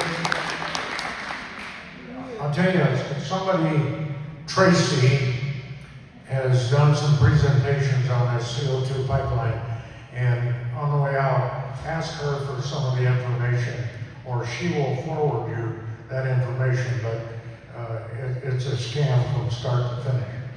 The guy that wants to sell tax credits is what he's after. I think it's, I don't know how many $1 billion, but the project takes 80 billion gallons of water a year out of the aquifer. Well, when your well goes dry, don't call me. And this guy's gonna be long gone. because he's sold his tax credits and it's going to be history. With that, I would entertain a motion for adjournment. Second. All those in favor signify by saying aye. Aye. Convention adjourned. Well, that is a wrap on the 2026 Scott County Republican Midterm Convention. Thank you for watching, and of course I need to thank my sponsors, Griner Auto Body, Car Doctor, McDonald Boneyard, Your Choice Family Restaurant, Girling Repair, B&B Propane, and the family of Jet Stops, CW Tree Trimming, LLC, and Iowa Technology Systems. I'm your host from Scott County, John Bain. Stay friendly, Southeast Iowa.